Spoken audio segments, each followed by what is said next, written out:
আমি আমার স্ত্রীকে ডিভোর্স দিতে চাচ্ছি। বাম হাত দিয়ে টেবিলের ওপরে থাকা পেপার ওয়েট হাতে নিয়ে কথাটা বলল আরশাদ। টাইয়ের নব ঢিলে করে একটু আরাম করে বসতে চাইল সে, তবে তার চোখে মুখে অস্বস্তি ফুটে উঠেছে। আরশাদ বসে আছে একজন ডিভোর্স আইনজীবীর সামনে। মধ্যবয়স্ক আইনজীবী তাকে জিজ্ঞেস করলেন, কেন? কারণ আমি আর ওকে জাস্ট নিতে পারছি না। পরকীয়ায় আসক্ত আপনার স্ত্রী? না না, তৃষ্ণা অমন মেয়েই নয়, ও যথেষ্ট ভালো মেয়ে। তবে আপনি কি কাউকে পছন্দ করেন? আইনজীবীর এমন কথায় কিছুটা নড়ে চড়ে বসে আরশাদ। হাতে শার্টের বোতাম খুলতে খুলতে বলল, এমন কিছুই নয়, আমাদের প্রেমের বিয়ে। দীর্ঘ 7 বছর সম্পর্ক থেকে বিয়েতে। তবে সেদিন তৃষ্ণার সাথে বাজারে গিয়েছিলাম। ও 5 টাকার হিসাব মিলাতে না পেরে অস্থির হয়ে গিয়েছিল। পুরো রাস্তায় হিসেব না মিলাতে পেরে আমার সাথে কথা বলেনি। বা মশাই, আপনার স্ত্রী তো বেশ কড়া হিসেবে। বিয়ের আগে ওর এই স্বভাবটা ভালো ছিল, কিন্তু ইদানিং অসহ্য হয়ে উঠেছে। তাই আপনি তাকে তালাক দিয়ে দিচ্ছেন? সে তো আমার টাকার হিসেব নেয় না, সে নিজের টাকা খরচ করতে সে বারবার ভাবে। তাহলে আপনার সমস্যা হওয়ার কথা নয়। আপনি নিজের টাকা নিজে খরচ করুন। সমস্যাটা হচ্ছে ও আমার ক্লাসের সাথে যাচ্ছে না। হ্যাঁ, আমরা মিডল ক্লাস ফ্যামিলি থেকে বিলং করতাম। ছাত্র জীবনে আমাদের এই 5-10 টাকা ছিল মাস শেষের সম্বল, তবে এই না, এখনও সেভ করে চলবো। কথাটা শেয়ার করুন তার সাথে। ডিভোর্স সমাধান নয়। চেষ্টা করিনি এমন নয়, তাকে নিয়ে আমি কোনো পার্টিতে যেতে পারি না। তার বাসায় থাকলে তার দু হাতে থাকে মাছ মাংসের আষ্টে গন্ধ। ছুটির দিনে দুপুরবেলা তাকে কাছে পেতে চাইলে তার গা থেকে আসে ঘামের গন্ধ, কারণ সে রান্নায় ব্যস্ত। আপনার স্ত্রী কি করেন? কলেজ শিক্ষিকা। সন্তানাদি আছে আপনাদের? আমাদের বিয়ে হয়েছে সবে 9 মাস। ঠিক আছে, আপনি প্রয়োজনীয় কাজ সেরে রেখে যান। যথাসময় আপনার স্ত্রীর কাছে লিগ্যাল নোটিশ চলে যাবে। চেম্বার থেকে বেরিয়ে একটা সিগারেট ধরায় আরশাদ। সিগারেটের ধোঁয়ায় যেন উড়িয়ে দিতে চায় তার মনের সকল অবসন্নতা। চোখ বন্ধ করে অনুভব করে সিগারেটের শেষ টান। তারপর বাইকে উঠে বসে চলে যায় তার গন্তব্যে। পরীক্ষার খাতা নিয়ে বসেছে তৃষ্ণা। কলেজের মিড টার্মের পরীক্ষার খাতা দেখছিল। তখন শাশুড়ি এসে বললেন, পায়ের ব্যথা বেড়েছে, কালো জিরা সরিষার তেল গরম করে এনে দেবে? পুরো দিন ক্লান্তি তখন তৃষ্ণার দু পায়ে। তবুও উঠে গেল তেল গরম করতে, সাথে বসিয়ে দিল চায়ের পানি। শ্বশুর শাশুড়ির জন্য চা নাস্তা আর গরম তেল নিয়ে চলল তাদের রুমের দিকে। আরশাদ যখন ফিরেছে, তৃষ্ণা তখন রাতের রান্নায় ব্যস্ত। কাতল মাছের মাথা দিয়ে মুড়ি ঘন্ট। আরশাদের পায়ের শব্দ পেয়ে সে ছুটল চা নিয়ে। হ্যান্ড ওয়াশ দিয়ে হাত কোনো রকমে ধুয়ে চায়ের কাপ নিয়ে এসেছে সে। আরশাদের যে আবার মাছের আষ্টে গন্ধ মোটেও পছন্দ নয়, কিন্তু পাজি মাছের গন্ধ কি একবার সাবান জলে যায়? যতই রাগ অভিমান থাকুক না কেন, তৃষ্ণার মুখ দেখলে সব রাগ পড়ে যায় আরশাদের। সে ভেবেছিল উকিলকে কল দিয়ে না করে দেবে, মানিয়ে নেবে, কিন্তু চায়ের কাপ হাতে নেওয়ার সময় আবার সে আষ্টে গন্ধ। আরশাদ কিছু না বলে চুপচাপ চায়ের কাপ হাতে নেয় এবং সিদ্ধান্ত নেয় আজ রাতেই তৃষ্ণাকে সব জানাবে। রাত যখন গভীর হচ্ছে, তৃষ্ণা ব্যস্ত খাতা দেখায়। অনবরত বেজে চলেছে আরশাদের ফোন। তার বন্ধু রুমন কল দিচ্ছে বারবার। ওয়াশরুম থেকে ফিরে আরশাদ ফোন হাতে নিয়ে বাইরে চলে যায়। বলছিস তালাকের কথা? এখনও বলিনি। কবে বলবি? আর মেলামেশা করবি না ওর সাথে, পেটে বাচ্চা থাকলে। হ্যাঁ হ্যাঁ, আমি জানি। আচ্ছা আমি রাখি, তুই ওকে সব বলে দে। তালাক দিবি যে, সম্মতিতে হলে ভালো, না হলে নাই। আচ্ছা রাখ। বাইরে থেকে ফিরে এসে আরশাদ দেখতে পেল তৃষ্ণা বিছানা ঠিক করে রেখেছে। হয়তো ওর খাতা দেখা শেষ। ওয়াশরুম থেকে ফিরে এসে আরশাদের পাশ দিয়ে বাইরে গেল তৃষ্ণা। বেলি ফুলের হালকা সৌরভ ভাসছে ঘর জুড়ে। ফিরে এসে এক গ্লাস গরম দুধ আরশাদের দিকে এগিয়ে দিয়ে মুচকে আসে তৃষ্ণা। তবে আজ তার হাসিতে ভুলবে না আরশাদ। দুধের গ্লাস টেবিলে রেখে আরশাদ তৃষ্ণার হাত ধরে বলল, আমাদের এইবার ডিভোর্সটা নিয়ে নেওয়া উচিত, কারণ এভাবে আমি আর তোমাকে নিতে পারছি না। 7 বছরের এক কন্যা সন্তান রেখে প্রবাসী স্বামীর জমানো সকল টাকা পয়সা নিয়ে পালিয়েছে গৃহবধূ। ফেসবুকে এমন কিছু একটা শিরোনাম পড়ে মেজাজ গরম হয়ে গেল তৃষ্ণার। পুরো খবর পড়ে জানতে পারল বিয়ের পর স্বামী বিদেশ চলে যায় মাসখানেকের মধ্যে। এরপর বার দুয়েক ছুটিতে এসেছিল। স্ত্রীর নামে ব্যাংকে রেখেছিল অনেক টাকা। স্বামী বিদেশ থাকার কারণে স্ত্রীর হাতে উঠেছিল স্মার্টফোন। কথা বলার সুবিধার্থে কখনো কখনো ইমো, কখনো কখনো মেসেঞ্জারে কথা হতো দম্পতির। সেখান থেকেই কোনোভাবে পরিচয় হয় এক ছেলের সাথে। প্রথমে আলাপচারিতা, বন্ধুত্ব, পরবর্তীতে পরকীয়া। মেয়েকে ঘুমন্ত অবস্থায় রেখে বারবার ছেলের সাথে মিলিত হয়েছে স্ত্রী। একসময় স্বামীর বাড়ির লোক কিছুটা সন্দেহ করলে পরদিন সকালবেলায় নিজ গহনা এবং জমানো টাকা নিয়ে পালিয়ে যায় স্ত্রী। খবরটা পড়ে বেশ মেজাজ গরম হয়ে আছে তৃষ্ণার। আরশাদ সে কখন থেকে চেষ্টা করছে যে সে বলবে তৃষ্ণাকে ডিভোর্সের কথা। দুজনের মিউচুয়ালে হলে ঝামেলা কম হবে, কিন্তু সাহস হচ্ছে না। কিছুক্ষণ আগে তন্দ্রা করে সে দেখছিল তৃষ্ণাকে সব বলেছে, কিন্তু তৃষ্ণা রাজি নয়, উল্টো তার নামে মামলা দেবে বলেছে। স্বপ্নটা দেখে ঘেমে নিয়ে অস্থির আরশাদ হাতে সিগারেট নিয়ে তৃষ্ণার পাশে বসে বলল, এত রেগে আছো কেন? মেজাজ গরম হচ্ছে। কেন? পরকীয়া কিংবা ডিভোর্স দাম্পত্য জীবনের কোনো সমস্যার সমাধান নয়। যখন দুজন মানুষ একত্রে থাকতে না পারে তখন তারা কি করবে? কিছুটা আত্মত্যাগ না করলে সংসার করা সম্ভব না। তৃষ্ণার কথায় কিছুটা নড়ে চড়ে বসে আরশাদ। এখন সময় হয়েছে সুযোগ আছে কথাটা বলার। বেড সাইড টেবিলের ওপর রাখা অ্যাস্ট্রে সিগারেট রেখে তৃষ্ণার সামনাসামনি বসে। কিছুটা তার দিকে ঝুঁকে বসতেই তৃষ্ণা মুখ সরিয়ে নিয়ে বলল, ভুলেও চুমো খাবে না। তৃষ্ণার কথায় নাক ফুলিয়ে হাসে আরশাদ। তৃষ্ণাকে পেছন ফিরিয়ে বসে হালকা হাতে মেসেজ করতে থাকে তার কাঁধের দিকটায়। তো ম্যাম বলুন তো, আপনার কাছে আমাদের সংসার কেমন? পারফেক্ট নই, তবে চেষ্টা করি। তোমার সাথে আমার অনেক কিছু মেলে না। আমার যা পছন্দ তুমি পছন্দ করো না, কিংবা তোমার যা পছন্দ আমি করে অভ্যস্ত নই, তবুও তো চেষ্টা করি। যেমন? যেমন আমার বৃষ্টি পছন্দ না, অথচ তুমি বৃষ্টি পছন্দ করো। তোমার মন রাখতেই আমি বারবার বৃষ্টিতে ভিজি। এবং আমার চা পছন্দ, তোমার কফি। তুমি বৃষ্টিতে ভিজে এসে আমার জন্য হলেও এক কাপ চা নিয়ে বসো। আর এই যে এখন করতেছো। তুমি জানো আমার কাঁধে পিঠে হঠাৎ করেই ব্যথা হয়, ঝিম ধরে থাকে, আর তুমি ঠিক এইভাবেই আমাকে স্বস্তি দাও। যদি আমাদের মাঝে কখনো ডিভোর্স শব্দটা আসে? আরশাদের কথায় একটা দীর্ঘশ্বাস ফেলে তৃষ্ণা। কয়েক মুহূর্ত চুপ থেকে বলল, আমি জানি আমি তোমাকে ঠিক মতো সময় দিতে পারছি না। তোমার সময়টা প্রয়োজন। বাবা মা অসুস্থ, তার ওপর এক্সাম চলে বাচ্চাদের। কাজের মেয়েটাও এত কিছু বোঝে না, কিন্তু আমি মানিয়ে নেওয়ার চেষ্টা করি। বাকিটা যা থাকে কপালে। আরশাদ কিছু বলে না, খুব শক্ত করে তৃষ্ণার মাথাটা চেপে ধরে বুকের বাঁ পাশে। এই তো ফাঁকা ফাঁকা জায়গাটা পূর্ণ লাগছে না, সে তৃষ্ণাকে ছাড়তে পারবে না। হঠাৎ মেসেজের শব্দে ঘুম ছুটে যায় আরশাদের। মেসেঞ্জারে তার বন্ধুদের সাথে থাকা চ্যাট গ্রুপ থেকে অনবরত মেসেজ আসছে। সবার এক প্রশ্ন। বলছিস ডিভোর্স দিবি? আরশাদ ছোট করে জবাব দেয়, না। ভাই, তোর বউ কি তোর স্ট্যাটাসের সাথে যায়? তুই আমাদের কথা শুনছিস না? ও সবার থেকে আলাদা।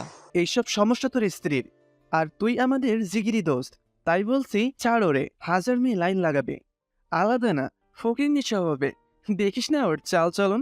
আমাদের যখন হ্যাং আউট হয় তখন তোর ভাবি কি তোদের সাথে মিশে না? অথচ তোর বউ আসবে হিজাব পরে, থাকবে দূরে দূরে, রাত একটু হলেই তাগাদা দিবে। এই কি পুরুষ মানুষের জীবন? দেখ, ওর চালচলন নিয়ে কিছু বলবি না। আমার স্ত্রী, ওর সম্বন্ধে কিছু বলার আগে ভেবে চিনতে বলিস। আরশাদ কোনো মেসেজের রিপ্লাই করে না। নিজের হাতে ঘুমিয়ে থাকা তৃষ্ণার মাথা সরিয়ে বালিশে রাখে। তার মনে চলে দু মন দু দশা। সে কি আদৌ সুখে আছে, না সুখ নামের অভিনয় করছে? সকাল হতে না হতেই শুরু হয়েছে তৃষ্ণার কাজের মেয়েকে নিয়ে। সকালে বাবা মাকে চা নাস্তা বানিয়ে দিয়েছিল। মায়ের বাতের ব্যথাটা বেড়েছে, না হলে শাশুড়ি মা নিজেই সকালের নাস্তায় তৃষ্ণাকে সাহায্য করে। শ্বশুরমশাই চা তো খেয়েছেন, কিন্তু তার মুখের অভিব্যক্তি ভালো ছিল না। কিন্তু সে সকালে চা নাস্তা অনেক আনন্দের সাথেই খায়। তার জন্য রাখা চায়ের কাপে চুমুক দিতেই বুঝতে পারা যাচ্ছে তাই চা হয়েছে। বাবা এসবে অভ্যস্ত নয়, তবুও তৃষ্ণার কষ্ট হবে বলে চুপচাপ খেয়ে নিল। কান্না দলা পাকিয়ে উঠে এলো গলা অবধি, তাই তৃষ্ণা কষ্ট হলো দ্রুত নিজ হাতে সকালে খাবার বানিয়ে ফেলল। গোসল ছেড়ে যখন তৃষ্ণা স্কুলে যাওয়ার জন্য তৈরি হচ্ছিল, তখন আরশাদ হাত বাড়িয়ে তাকে কাছে টানতে তৃষ্ণা বলল, আমার এমনিতেই দেরি হচ্ছে, বাস পাবো না, এখন এসব করো না তো। তৃষ্ণার কথায় বিরক্তি স্পষ্ট। আরশাদের অপমানিত দু চোখে জমছে রাগ। গতকাল রাতে বলা বন্ধুদের কথাগুলো মনে হলো। ওরা বলেছে প্রয়োজনে ওরা ডিভোর্সের পর কাবিনের টাকা যদিও তৃষ্ণা মাফ করে দিয়েছে, সেই টাকা পরিশোধ করতে সাহায্য করবে। তবুও ওকে রাখার দরকার নেই, কারণ ও আসলেই যোগ্য নয়। বিছানা ছেড়ে উঠে আরশাদ আইনজীবীকে মেসেজ করে জানিয়ে দিল কাজ সব করে রাখতে। আজ সে তালাকনামায় সই করে সরাসরি পাঠাবে তৃষ্ণার কাছে। সকাল সকাল শাশুড়ি মায়ের চিৎকার রাগেশ্বরের কথা শুনে দীর্ঘশ্বাস ফেলল তৃষ্ণা। আজ নতুন নয়, এ বাসার নিত্যদিনের কাহিনী এসব। শাশুড়ি তার বইয়ের ওপর বিরক্ত প্রকাশ করে, আর শ্বশুর খবরের কাগজ পড়তে পড়তে মুচকি হাসে। একটা দীর্ঘশ্বাস ফেলে তৃষ্ণা এগিয়ে গেল খাবার টেবিলের পাশে। তার শাশুড়ি সাদা ভাতের প্লেট এবং ডিম ভাজি নিয়ে বসে আছেন। বলা বাহুল্য অপেক্ষা করছে তৃষ্ণার জন্য। তৃষ্ণা এগিয়ে যেতেই বলল, এই মেয়ে, কোনো বাহানা না, চুপচাপ এসে বসো বলছি। হিজাবে ক্লিপ লাগাতে লাগাতে তৃষ্ণা বলল, মা, সত্যিই আর সময় নেই, আমার বাস ধরতে হবে। আমি রুটি রোল করে নিয়ে যাচ্ছি, তাতেই হয়ে যাবে। পরে না হয়। নাও, হাঁ করো। রুটি নিতে নিষেধ করেছে কে? নিয়ে যাও, আগে ভাত খেয়ে নাও। আপনি হাঁটুর ব্যথা নিয়ে আবার ভাত চড়িয়েছেন?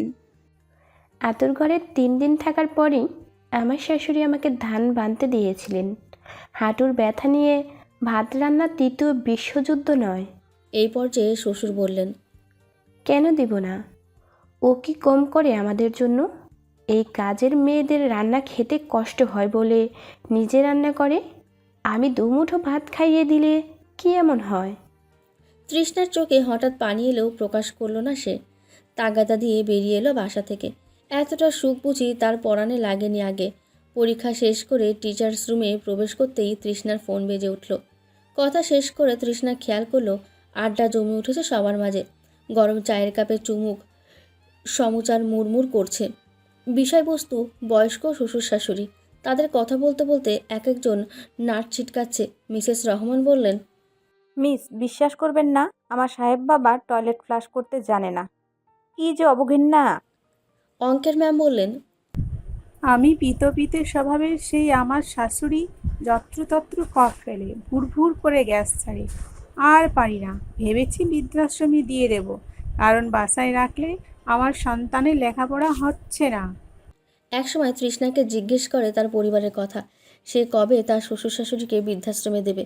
যেহেতু সবাই মোটামুটি এমনটাই করার ভাবছে, তাই সবাই মিলে যে কোনো একটা জায়গায় দিলে বিষয়টা মন্দ হয় না। তৃষ্ণা তাদের কথাই প্রথমে অবাক হয়, তারপর বিরক্ত, তবুও কণ্ঠে নমনীয়তা রেখে বলল, আমার মা বাবা আমার সাথেই থাকবে, কারণ সংসারটা আমার শাশুড়ির। আমিই বা এলাম কদিন হলো।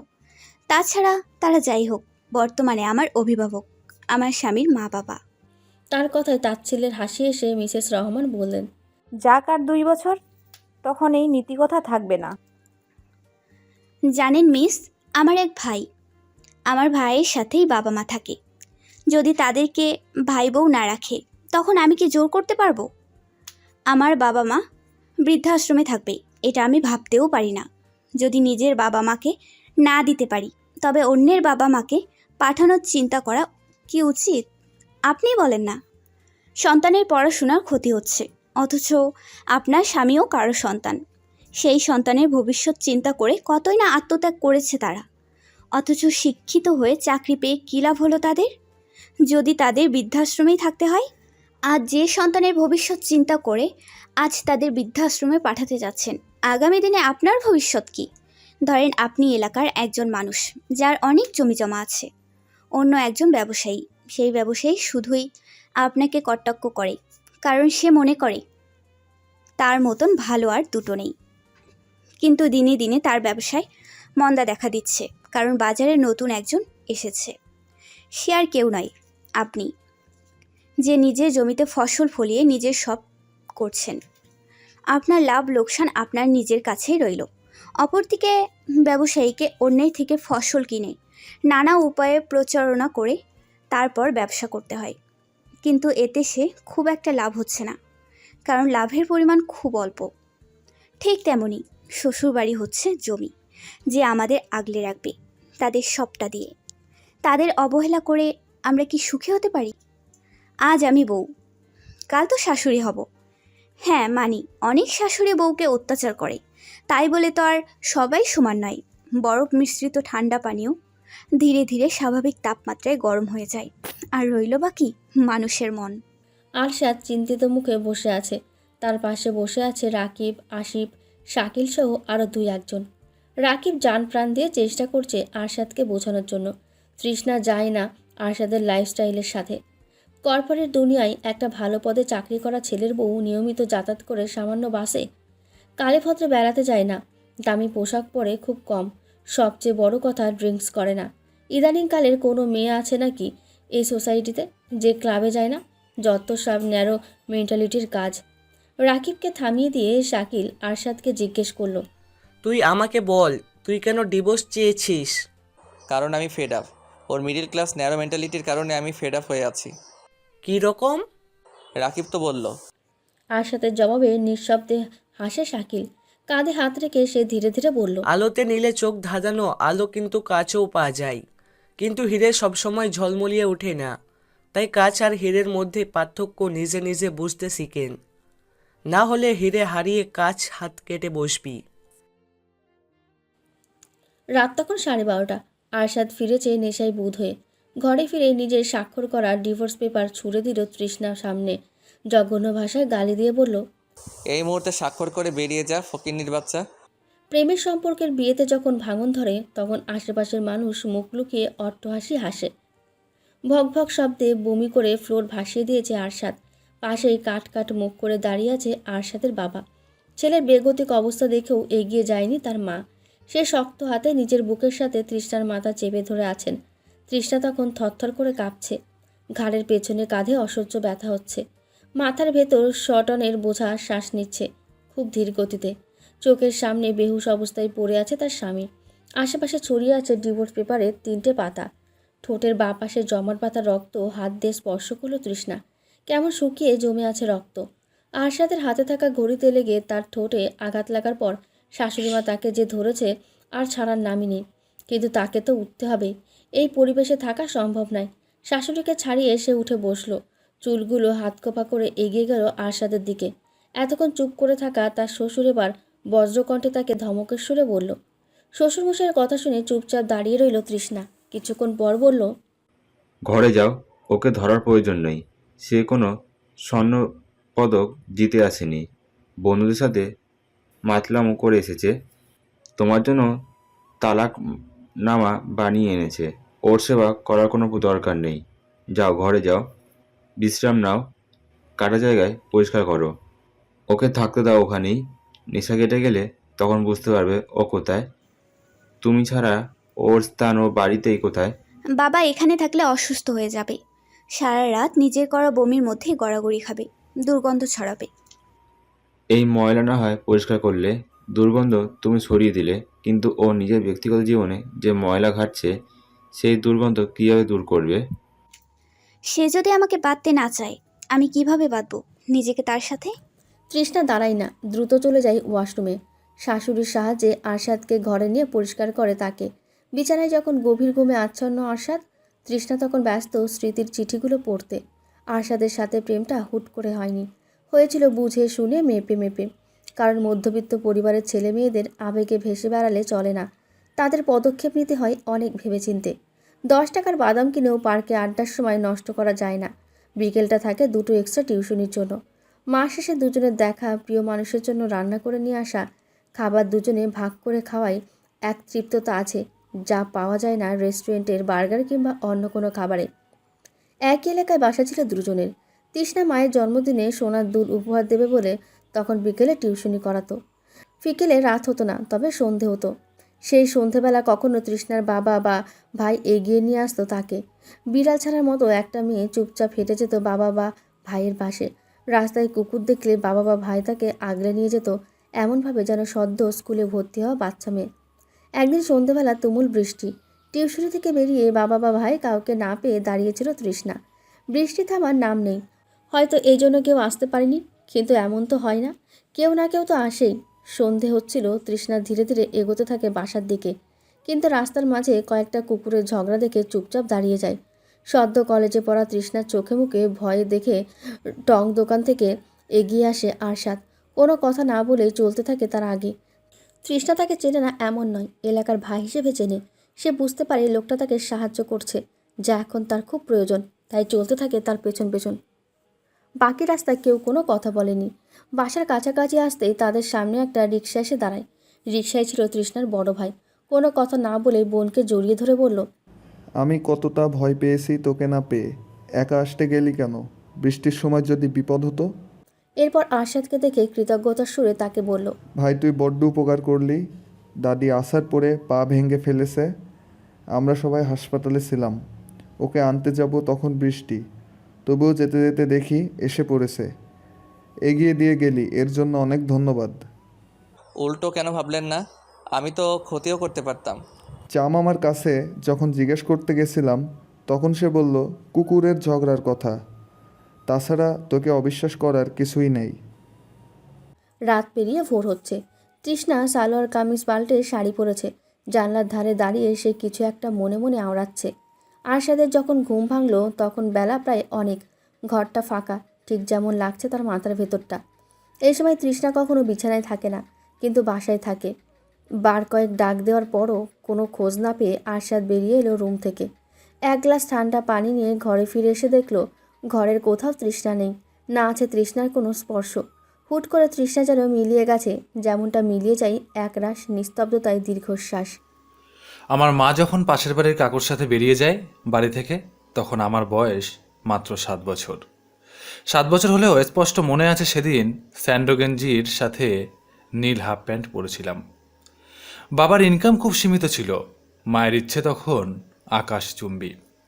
গনগনে আগুনের মতন ছিল আমার মায়ের শরীরের রং। রূপের আগুনে যে কাউকে পুড়িয়ে ফেলতে পারত সে।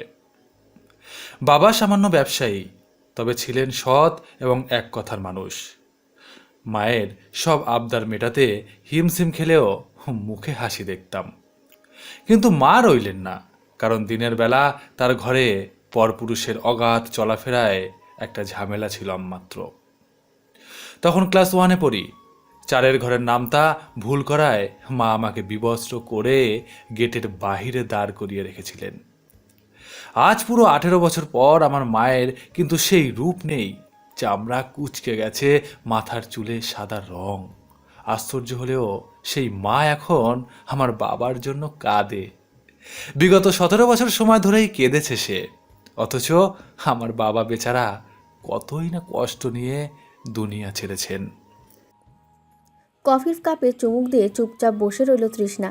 সামনে বসে থাকা সুদর্শন যুবক সম্পর্কে তার কেউ নয়, কিন্তু অনেক কিছু। একটা সময় তার কাছে টিউশনি পড়তো তৃষ্ণা। ব্যক্তিটার চোখে মুখে আলাদা এক জ্যোতি উপচে পড়ছে।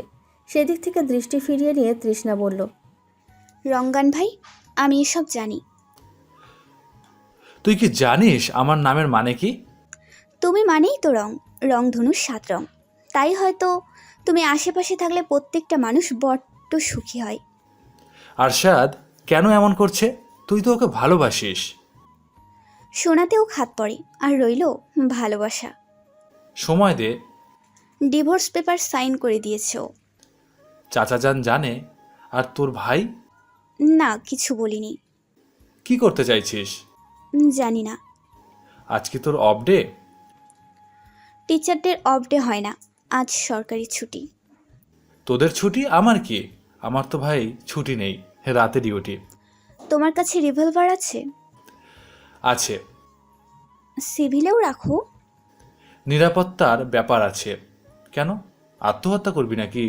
দেখ ভাই, ওসব ন্যাকামো আর না। সেবার কিন্তু বহুত প্যারা দিয়েছিলি। চল তোকে ফুচকা খাওয়াই, তারপর আরশাদের সাথে দেখা করে সবটা মিটমাট করিয়ে দিয়ে আসবো। তোদের কি যে হয় মাঝে মধ্যে। রংখান কথাটা বলে বিল পে করতে উঠে দাঁড়ায়। তৃষ্ণা একটা দীর্ঘশ্বাস ফেলে ধীরে ধীরে বলল, একতরফা কষ্ট পেয়ে কেন চলে আসো প্রতিটা ডাকে? আমি যদি ঘড়ি চিনতে পারতাম, ঘড়ির জুয়েল বদলাইতাম। ঘড়ির জুয়েল বদলাইব কেমনে যায় মিস্ত্রির কাছে? মন আমার দেহ ঘড়ি, সন্ধান করি কোন মিস্ত্রি বানাইছে। রংখান যেন নিজের মাঝে নিজেই আস্ত এক দুনিয়া। কারোর কোনো কথা তাকে আঘাত করতে পারে না। কি সুন্দর না জীবনটা! কে বলবে উচ্চপদস্থ পুলিশ কর্মকর্তা রাতভর ডিউটি করে বিশ্রাম না নিয়ে ছুটে এসেছে তার একটা মাত্র কলে। আপন মনে তখনও গান গেয়েই চলেছে রংগান। গ্রামের বাড়ি একই এলাকার হওয়ায় তাদের পরিবারের সাথে বেশ ভালো সখ্যতা রয়েছে। এমনকি আরশাদ তৃষ্ণার বিয়েতে 2 পরিবারের কাছে ঘটকের কাজ সে করেছিল। অথচ সচরাচর কেউ কি বোঝে সবার জীবনে রং লাগানো এই রংগান নামের মানুষটার পুরোটা জীবন রঙহীন। দাঁড়িয়েই থাকবি? বাইক এনেছো? না, গরুর গাড়ি। চলবে ম্যাম? হুম। মন খারাপ করিস না, সব ঠিক হয়ে যাবে। হয়তো। তোর কি দাঁতে পোকা? আমি ঠিক আছি, আমাকে হাসাতে এমন লেইম জোকস বানিও না। আচ্ছা তবে চল। নিজে হেলমেট পরে একটা এগিয়ে দিল তৃষ্ণার দিকে। তৃষ্ণা তখনও চুপচাপ দাঁড়িয়ে শুধু মনে মনে ভাবছিল, এমন একটা মানুষকে স্বপ্ন ফিরিয়ে দিতে পারলো কি করে। তৃষ্ণাকে বাসায় না দেখে তেমন একটা অভিব্যক্তি প্রকাশ করেনি আরশাদ। ফ্রেশ হয়ে বেরিয়ে গেল বাসা থেকে তাদের আড্ডা স্থানে। আজ সরকারি ছুটির দিন, তাই পূর্ব প্ল্যান অনুযায়ী ছোট একটা গেট টুগেদার হবে পাশের পিকনিক স্পটে।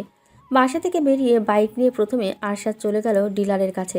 কচকচে কয়েকটা 1000 টাকার নোট বিনিময়ে নিল আরশাদ, কোনো জবাব দেয় না। ফোন বের করে বারবার দেখছিল তৃষ্ণা কল দিয়েছে কিনা, কিন্তু সকাল গড়িয়ে দুপুর হলেও তৃষ্ণার কোনো কল এলো না। কিছুটা মন খারাপ হলেও সে নিজেই নিজেকে বলল, 7 বছরের অভ্যাস, সময় তো লাগবে। তৃষ্ণার অভ্যাস সারতে পারলেই সোনালীকে আপন করে নিতে পারবে। তৃষ্ণার মতো ব্যাকডেটেড মেয়ের সাথে আর যাই হোক বর্তমানে তাল মিলিয়ে চলা যায় না। সবার সাথে চলতে হলে সোনালীর মতন খোলামেলা মনের মেয়ে প্রয়োজন। বুঝতে দেরি হলেও রাকিব তাকে বোঝাতে সক্ষম হয়েছে। এসব ভেবেই কৃতজ্ঞতার হাসি আসলো আরশাদ, কারণ সামনে সোনালী তার ভবিষ্যৎ আর তৃষ্ণা প্রাক্তন। রঙ্কার হাতে একটা হাওয়াই মিঠাই নিয়ে দাঁড়িয়ে আছে তৃষ্ণার সামনে। তৃষ্ণা নাক সিটকে বলল, এসব খেতে তোমার কেমন লাগে ভাই? দারুণ লাগে। ভালো লাগে? তাই তো বললাম, দারুণ লাগে। তুমি কি জানো দারুণ একটা ঋণাত্মক শব্দ? মানে? মনে হচ্ছে না? বোধক শব্দ হচ্ছে দারুণ। ভালো লাগার ক্ষেত্রে তুমি কখনো দারুণ ব্যবহার করতে পারবে না, করতে হবে খারাপ লাগার ক্ষেত্রে। তৃষ্ণার কথা শুনে বুকের কাজটাই আড়াআড়িভাবে হাত রেখে কপাল কুঁচকে রঙ্গান বলল, তুই প্রফেশনে টিচার, আমি জানি, তাই বলে এমন ছোটোখাটো বিষয়ে ভুল ধরিস না। নিত্যদিনে ব্যবহার করছি, ভুলগুলো না শুধরালে কি হবে? হয়েছে, বুঝেছি, তুমি ভীষণ ভালো কথা বলেছো। হয়েছে, এবার থামো। এই তো আবার ভুল বললে। ভীষণ শব্দটাও তো ঋণাত্মক। রঙ্গান হাল ছেড়ে দেওয়ার ভঙ্গিতে বলল, আমার দাদি, মাপ চাই। হয়েছে, এই আমি মুখ বন্ধ করলাম, আর কিছুই বলবো না। চল, তোর বাসায় যাব। তোর শাশুড়ি মায়ের হাতের করা লিকারের দুধ চা খাই না অনেক দিন কাট। চা খাওয়া। তৃষ্ণা কথা শেষ করার পূর্বে রঙ্গান ওর মুখে জোর করে হাওয়াই মিঠাই ঠেলে দিয়ে বলল, আর একটা কথা বলবি তো? ভালোবাসার গুলি দিয়ে এক্ষুনি ক্রস ফায়ার করে দেব। আরশাদ নিজের প্রতি নিজের রাগে ক্ষোভে ফেটে যাচ্ছে। সে কি করে এমন ভুল করতে পারল? ভুলে ভুলে সে সোনালীকে তৃষ্ণা বলে ডাক দিতে পারল। তার মন মস্তিষ্কে তৃষ্ণা ছেয়ে আছে। অবচেতন মন বারবার কেন তৃষ্ণাকে খুঁজছে। রেস্টরুমে এসে হাত মুখ ধুয়ে বিছানায় গা এলিয়ে দিল আরশাদ। ফোন হাতে নিয়ে দেখতে পেল বেলা তখন 3:10। বিছানায় উপর হয়ে শুয়ে আরশাদ ভাবতে লাগলো, জীবনের মানে আদৌ কী? সংসার মানেই বা কী? ছোটবেলা থেকে দেখেছে বাবা সারাদিন অফিস থেকে ফিরে এসে প্রথমে মায়ের মুখ দেখত। মায়ের যতই কাজ থাকুক না কেন, বাবা আসার সময় হলে সে চিরুনিটা টেনে নিয়ে সামনের চুলগুলো আশ্রে নিত। হাত মুখ ধুয়ে চোখে পড়তো হালকা কাজল, শাড়ির আঁচল ঠিক করে নিয়ে অপেক্ষা করতো স্বামীর জন্য। আরশাদের বাবাও যেন কম ছিল না। তিনি সন্তানদের জন্য প্রতিদিন কিছু না কিছু নিয়ে আসতেন। এর কোনো ভুল হয়নি। চাকরির শেষ দিন অবধি সে তার স্ত্রী সন্তানদের জন্য কিছু না কিছু নিয়ে এসেছেন।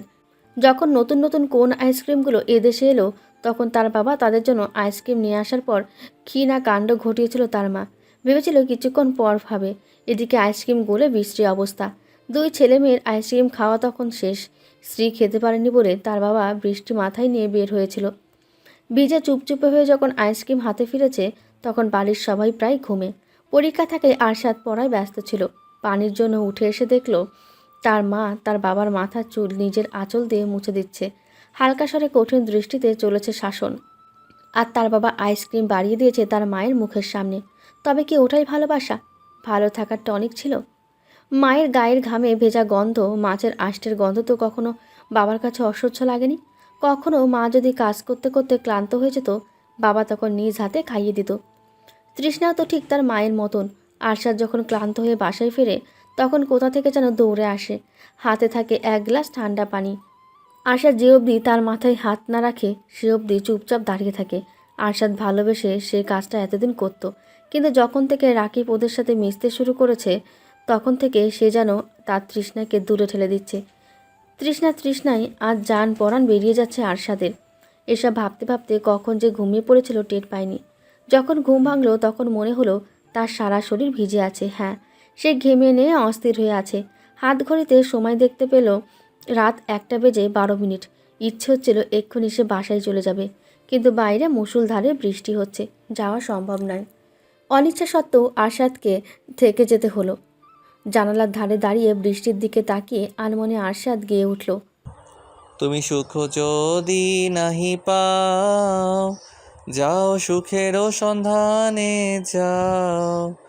আমি তোমারে পেয়েছি হৃদয় মাঝে, আরও কিছু নাহি চাই গো, আমারও পরানো যাহা চাই। তুমি তাই গো, আমারও পরানো যাহা চাই। সকাল হতে না হতেই আরশাদ ছুটল তার বাড়ির দিকে। ফ্ল্যাটে এসে দেখতে পেল তালা ঝুলছে তাদের দরজায়। পাশে ফ্ল্যাটের লোককে জিজ্ঞেস করে জানতে পারল সবাই হাসপাতালে, কারণ আরশাদের জীবন থেকে হয়তো ততক্ষণে ভালোবাসার একটা অংশ মুছে যাচ্ছে। আরশাদ যখন হাসপাতালে পৌঁছেছে তখন তাকে জানানো হয় রোগীর অবস্থা আশঙ্কাজনক, রক্তের প্রয়োজন হতে পারে। যখন সে ধীরে ধীরে কেবিনের দিকে এগিয়ে যাচ্ছিল তখন জানতে পারে গতকাল রাতে আনা বাইক অ্যাক্সিডেন্টে ভর্তি রোগী মারা গেছেন। অন্যজনের অবস্থা আশঙ্কাজনক। আরশাদ এই রক্ত জিনিসটা নিতে পারে না, তার প্রচণ্ড গা গুলিয়ে ওঠে এসবে। এই তো বছর 2 আগের কথা। তৃষ্ণাকে সে নিয়ে গিয়েছিল ভ্যাকসিন দিতে। পালিত বিড়াল কামড়ে দিয়েছিল তৃষ্ণাকে। খুব একটা রক্ত না পড়লেও কেউ রিস্ক নিতে চায়নি। ভ্যাকসিন দিতে গিয়ে তৃষ্ণা নড়ে চড়ে বসতেই হালকা রক্ত বেরিয়ে আসে সূচের আঘাতে। ব্যাস, সেই রক্ত দেখেই আরশাদের পৃথিবী ওলটপালট লাগছিল। আজ চোখের সামনে রক্তাক্ত মানুষ দেখেও নিজেকে সামলে দিতে পারল না। গতকালকের নেশা এখনও কাটলেও মাথায় একটা ভারী ভাব রয়ে গেছে। এর মাঝে এত মানসিক চাপ নিয়ে দাঁড়িয়ে থাকা আরশাদ যখন তাল সামলাতে না পেরে পড়ে যাচ্ছিল তখন কোথা থেকে তৃষ্ণা এসে তাকে 2 হাতে আগলে নিল। তৃষ্ণাকে দেখে আরশাদ কিছুটা স্বস্তি পেয়ে তার হাত আঁকড়ে ধরে পাশের ওয়েটিং সিটে বসে। তোমার কি শরীর খারাপ লাগছে? তৃষ্ণার প্রশ্নে আরশাদ কিছুক্ষণ চুপ থাকে। এরপর তৃষ্ণার দিকে তাকিয়ে দেখে তার পরনে বাসার পোশাক, সালোয়ার কামিজ পরে আছে। তৃষ্ণার অন্যায় সে নিজের মুখ মুছে চশমাটা মুছে নিয়ে বলল, পানি হবে তোমার কাছে? এখানে কেন, কার কি হয়েছে? তুমি রাতে কোথায় ছিলে? ওয়েস্টার্ন রিসর্টে। ও, বললে না তো? কি? আশ্চর্য, কার কি হয়েছে? বাবা মা কোথায়? মা আছে সামনে। বাবার ক্যার্ডিয়াক অ্যাটাক হয়েছে। মানে বাবার অ্যাটাক হয়েছে আর তুমি আমাকে জানানোর প্রয়োজন মনে করোনি? তোমার ফোন বের করে দেখো, জবাব পেয়ে যাবে। কিছুক্ষণ পর বাবাকে একটা পরীক্ষা করাতে নিবে, হার্টে ব্লক আছে কিনা দেখার জন্য। বাবার সাথে দেখা করব। টাকা কখন পেমেন্ট হলো? না, এখন প্রয়োজন নেই। ভারী পুরুষালী কণ্ঠে কেউ আরশাদকে নিষেধ করে। সামনে তাকিয়ে দেখে রঙ্গান দাঁড়িয়ে আছে। আরশাদের সাথে কুশলাদি বিনিময়ের দিকেও যায়নি রঙ্গান। তৃষ্ণাকে বলল। আরশাদের জবাবের অপেক্ষা না করে রঙ্গান চলে যায় কেবিনের দিকে। গতকাল বিকেল থেকে রাত 8টা অবধি রঙ্গান অপেক্ষা করছিল আরশাদের বাসায়। আরশাদ আসবে, তার সাথে কথা বলবে এবং কী সমস্যা জানার চেষ্টা করবে, কিন্তু আরশাদ ফেরেনি। দীর্ঘ সময় অপেক্ষা করার পরেও যখন আরশাদ ফেরেনি তখন রঙ্গান ডিউটিতে চলে যায়। আরশাদের বাবা গতকাল সন্ধ্যা থেকেই কিছুটা অসুস্থ ছিল, তবে তৃষ্ণার অবস্থা দেখে কিছু বলেনি। রঙ্গান বা আরশাদের বাবা চেষ্টা করেছে গতকালের সন্ধ্যা যেন অনেকটা আনন্দের মাঝে কাটে। রাত যত গভীর হতে থাকে ব্যথাটা বাড়তে থাকে। ছেলের প্রতি জমা অভিমানের কারণেই সে অসুস্থতার কথা জানায়নি। 3 পাওয়ারে টেনিল খেয়ে ঘুমানোর চেষ্টা করেছিল, কিন্তু রাত 2টোর দিকে তার বুকে প্রচণ্ড ব্যথা শুরু হয়। ধীরে ধীরে ঘামতে থাকে সে, উঠে বসে। দাঁড়িয়ে কোনোভাবেই যখন শান্তি পাচ্ছিল না তখন গোসল করার সিদ্ধান্ত নেয়। ঠিক সেই সময় আশাদের মা জেগে ওঠে। বুঝতে পেরে তৃষ্ণাকে এক ডাক দিতেই তৃষ্ণা দ্রুত চলে আসে। দুজন মেয়ে মানুষ মাঝরাতে অসুস্থ মানুষকে নিয়ে কোথায় যাবে বুঝতে পারছিল না, কারণ তাদের একমাত্র ছেলের ফোন তখন বন্ধ। বাধ্য হয়ে তৃষ্ণা তার ভাই এবং রঙ্গানকে কল দেয়। তৃষ্ণার ভাই আগে পৌঁছে গেলেই তাকে নিয়ে হাসপাতালে চলে আসে তৃষ্ণা। কিছুক্ষণ পর রঙ্গান আরশাদের মাকে নিয়ে পৌঁছায়। গতকাল অবধি যা হয়েছে তা নিয়ে কোনো আক্ষেপ ছিল না তৃষ্ণার আরশাদের প্রতি, তবে আজ চাপা কষ্ট অনুভব হচ্ছে। জন্ম নিচ্ছে তীব্র অভিমানের। ডক্টর জানালেন হার্টে 98% 2টো ব্লক রয়েছে, দ্রুত সার্জারি করাটাই উত্তম। এটি অবশ্যই ব্যয়বহুল হবে। পেশেন্টের যা অবস্থা তাতে যত দ্রুত হয় তত ভালো। রঙ্গান তখন ছিল না, জরুরি কাজে বেরিয়েছে। তৃষ্ণা এবং আরশাদ যখন জানতে পারল তখন দুজন চুপচাপ ছিল। আশাদ নিচে জানে তার কাছে এত টাকা নেই। বাবা পেনশনের টাকায় নিজ ইচ্ছে বাড়ি করেছে। এই মুহূর্তে এত টাকা জোগাড় করা আদৌ কি সম্ভব? অফিস থেকে একদিনের ছুটি নিয়েছিল আরশাদ। আগামীকাল তাকে অফিসে যেতে হবে। চেষ্টা করবে লোন নেওয়ার, তাছাড়া আর উপায় তো নেই। পুরো দিন আরশাদ চিন্তা করেছে সে সময়ে অসময়ে কতই না টাকা নষ্ট করেছে। এই তো গত পরশু সে 1020 টাকা নষ্ট করেছে মাত্র বন্ধুদেরকে বিয়ার খরচ দিয়ে। অথচ আজ 20,000 টাকা থাকলেও অনেকটা এগিয়ে যেত। অফিস শেষে যখন আরশাদ বাবার কাছে হাসপাতালে গেল, তখন রিসেপশন থেকে তাকে জানানো হলো তার বাবাকে কিছু প্রয়োজনীয় পরীক্ষা করতে নেওয়া হয়েছে, কারণ কাল দিন পর তার অপারেশন, এবং তার হাতে একটি রিসিপ্ট দিয়ে বলল সই দিতে। টাকা কখন পেমেন্ট হলো?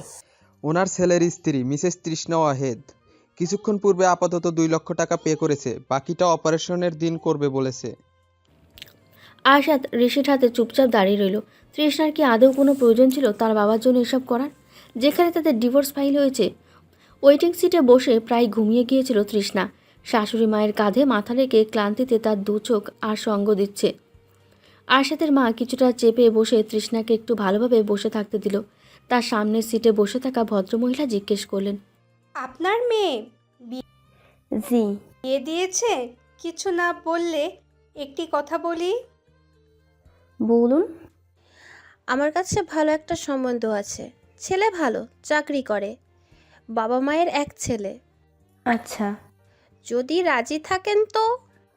ছেলে বিয়ে করিয়ে এনেছি, এই মেয়ে। ঠিক বুঝলাম না। আমার ছেলের বউ। আরশাদের মায়ের জবাবে ভদ্রমহিলা বেশ অপ্রস্তুত হয়ে পড়লেন।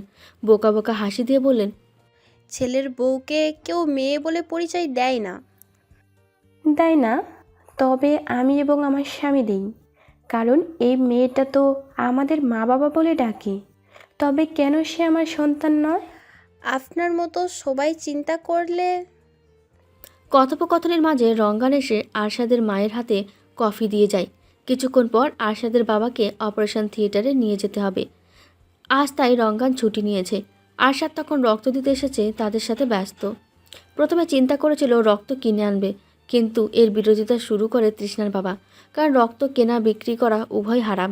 তৃষ্ণার ভাই ডোনার নিয়ে এসেছে। রঙ্গান চলে যাওয়ার পর ভদ্রমহিলা আবার বললেন, এটা আপনার ছেলে? মাশাআল্লাহ, ছেলে তো বেশ সুন্দর। জি, এটাও আমার ছেলের মতোই। সোনালি এইবার দিয়ে 17 বার কল দিয়েছে। আরশাদ প্রতিবার কেটে দিচ্ছে। আজ রাকিবের বাসায় তাদের ছোট্ট একটা গেট টুগেদার রয়েছে, সেখানে যাবে কিনা এর জন্য। কিন্তু আরশাদ আগেই মানা করে দিয়েছিল, সে যতই খারাপ ছেলে বা সন্তান হয়ে থাকুক না কেন, এতটাও না যে তার বাবাকে অপারেশন থিয়েটারে রেখে সে আড্ডা দিতে পারবে। পৃথিবীর সবথেকে বাজে সন্তানের পক্ষেও এটা সম্ভব নয়। বিগত কয়েকদিন যাবৎ একটা অপরাধবোধ তাকে ঘুমোতে দেয় না। সে জানে না সে রাতে নেশা করে এসে কি করেছিল বাসায়, তবে এটা নিশ্চিত তার বাবার অসুস্থতা এই কারণেই অনেকটা বেড়েছে। যদি রাতে রিসর্টে না থাকতো তবে হয়তো বাবাকে আরও আগে হাসপাতালে নিয়ে যেতে পারত। ডোনারকে ভেতরে রেখে এসে বাইরে দাঁড়িয়ে কল রিসিভ করে আরশাদ। ফোনের অপর পাশে তখন হাই ভলিউমে হিন্দি গান চলছে। কি মশাই, আজ আসবেন না? না। কেন? রাকিব বলেনি আমার বাবার আজ সার্জারি আছে? ও আচ্ছা, জানতামই না। আঙ্কেল এখন কেমন আছেন? অপারেশনের প্রস্তুতি নিচ্ছে। আপনি কি আমার প্রতি রেগে আছেন? জি না। সেদিন দুপুরে কোথায় হাওয়া হয়েছিলেন? দুপুরের পর আপনাকে পেলামই না। রিসর্টে ছিলাম, কিছুটা ক্লান্তি ছিল তাই ঘুমিয়েছিলাম। আমি আপনার খোঁজ করেছিলাম, কিন্তু আপনি নিরুদ্দেশ ছিলেন। জি, মাঝে মাঝে নিরুদ্দেশ হতে হয়। একটা কথা বলবো? বলুন। আমাদের মাঝে সম্পর্ক কি? আমরা দুজনই রাকিবের বন্ধু। রাকিব আমার বন্ধু, ঠিক তেমনি আপনি রাকিবের, তাই বলতে পারেন বন্ধু। যদি বলি এর থেকেও? কিছু মনে করবেন না সোনালি, আমি ব্যস্ত, রাখছি। আরশাদ কল কেটে দিয়ে পা বাড়ায় বাইরের দিকে। ভুল একবার করাই শ্রেয়, বারবার নয়, কারণ এবার সময় এসেছে ভুল শুধরে নেওয়ার। The fog is now dead. The last point of which is the deficit in the universe. The first rays of the sun come to the earth and disappeared. But why so many evenings around? Love, why aren't you and I together? সামিয়ার লেখা এখনো পড়িস? রঙ্গনকে পাশে বসতে দিয়ে তৃষ্ণা বলল, পড়া হয় মাঝে মধ্যে, বেশ ভালো লেখে কিন্তু মেয়েটা। হুম। ভাই জানো, অনেকেই এখানে মনে করছে শাশুড়ি মায়ের মেয়ে আমি, আর তুমি আমার প্রেমিক। বলেই মুখে হাত দিয়ে হাসতে থাকে সে।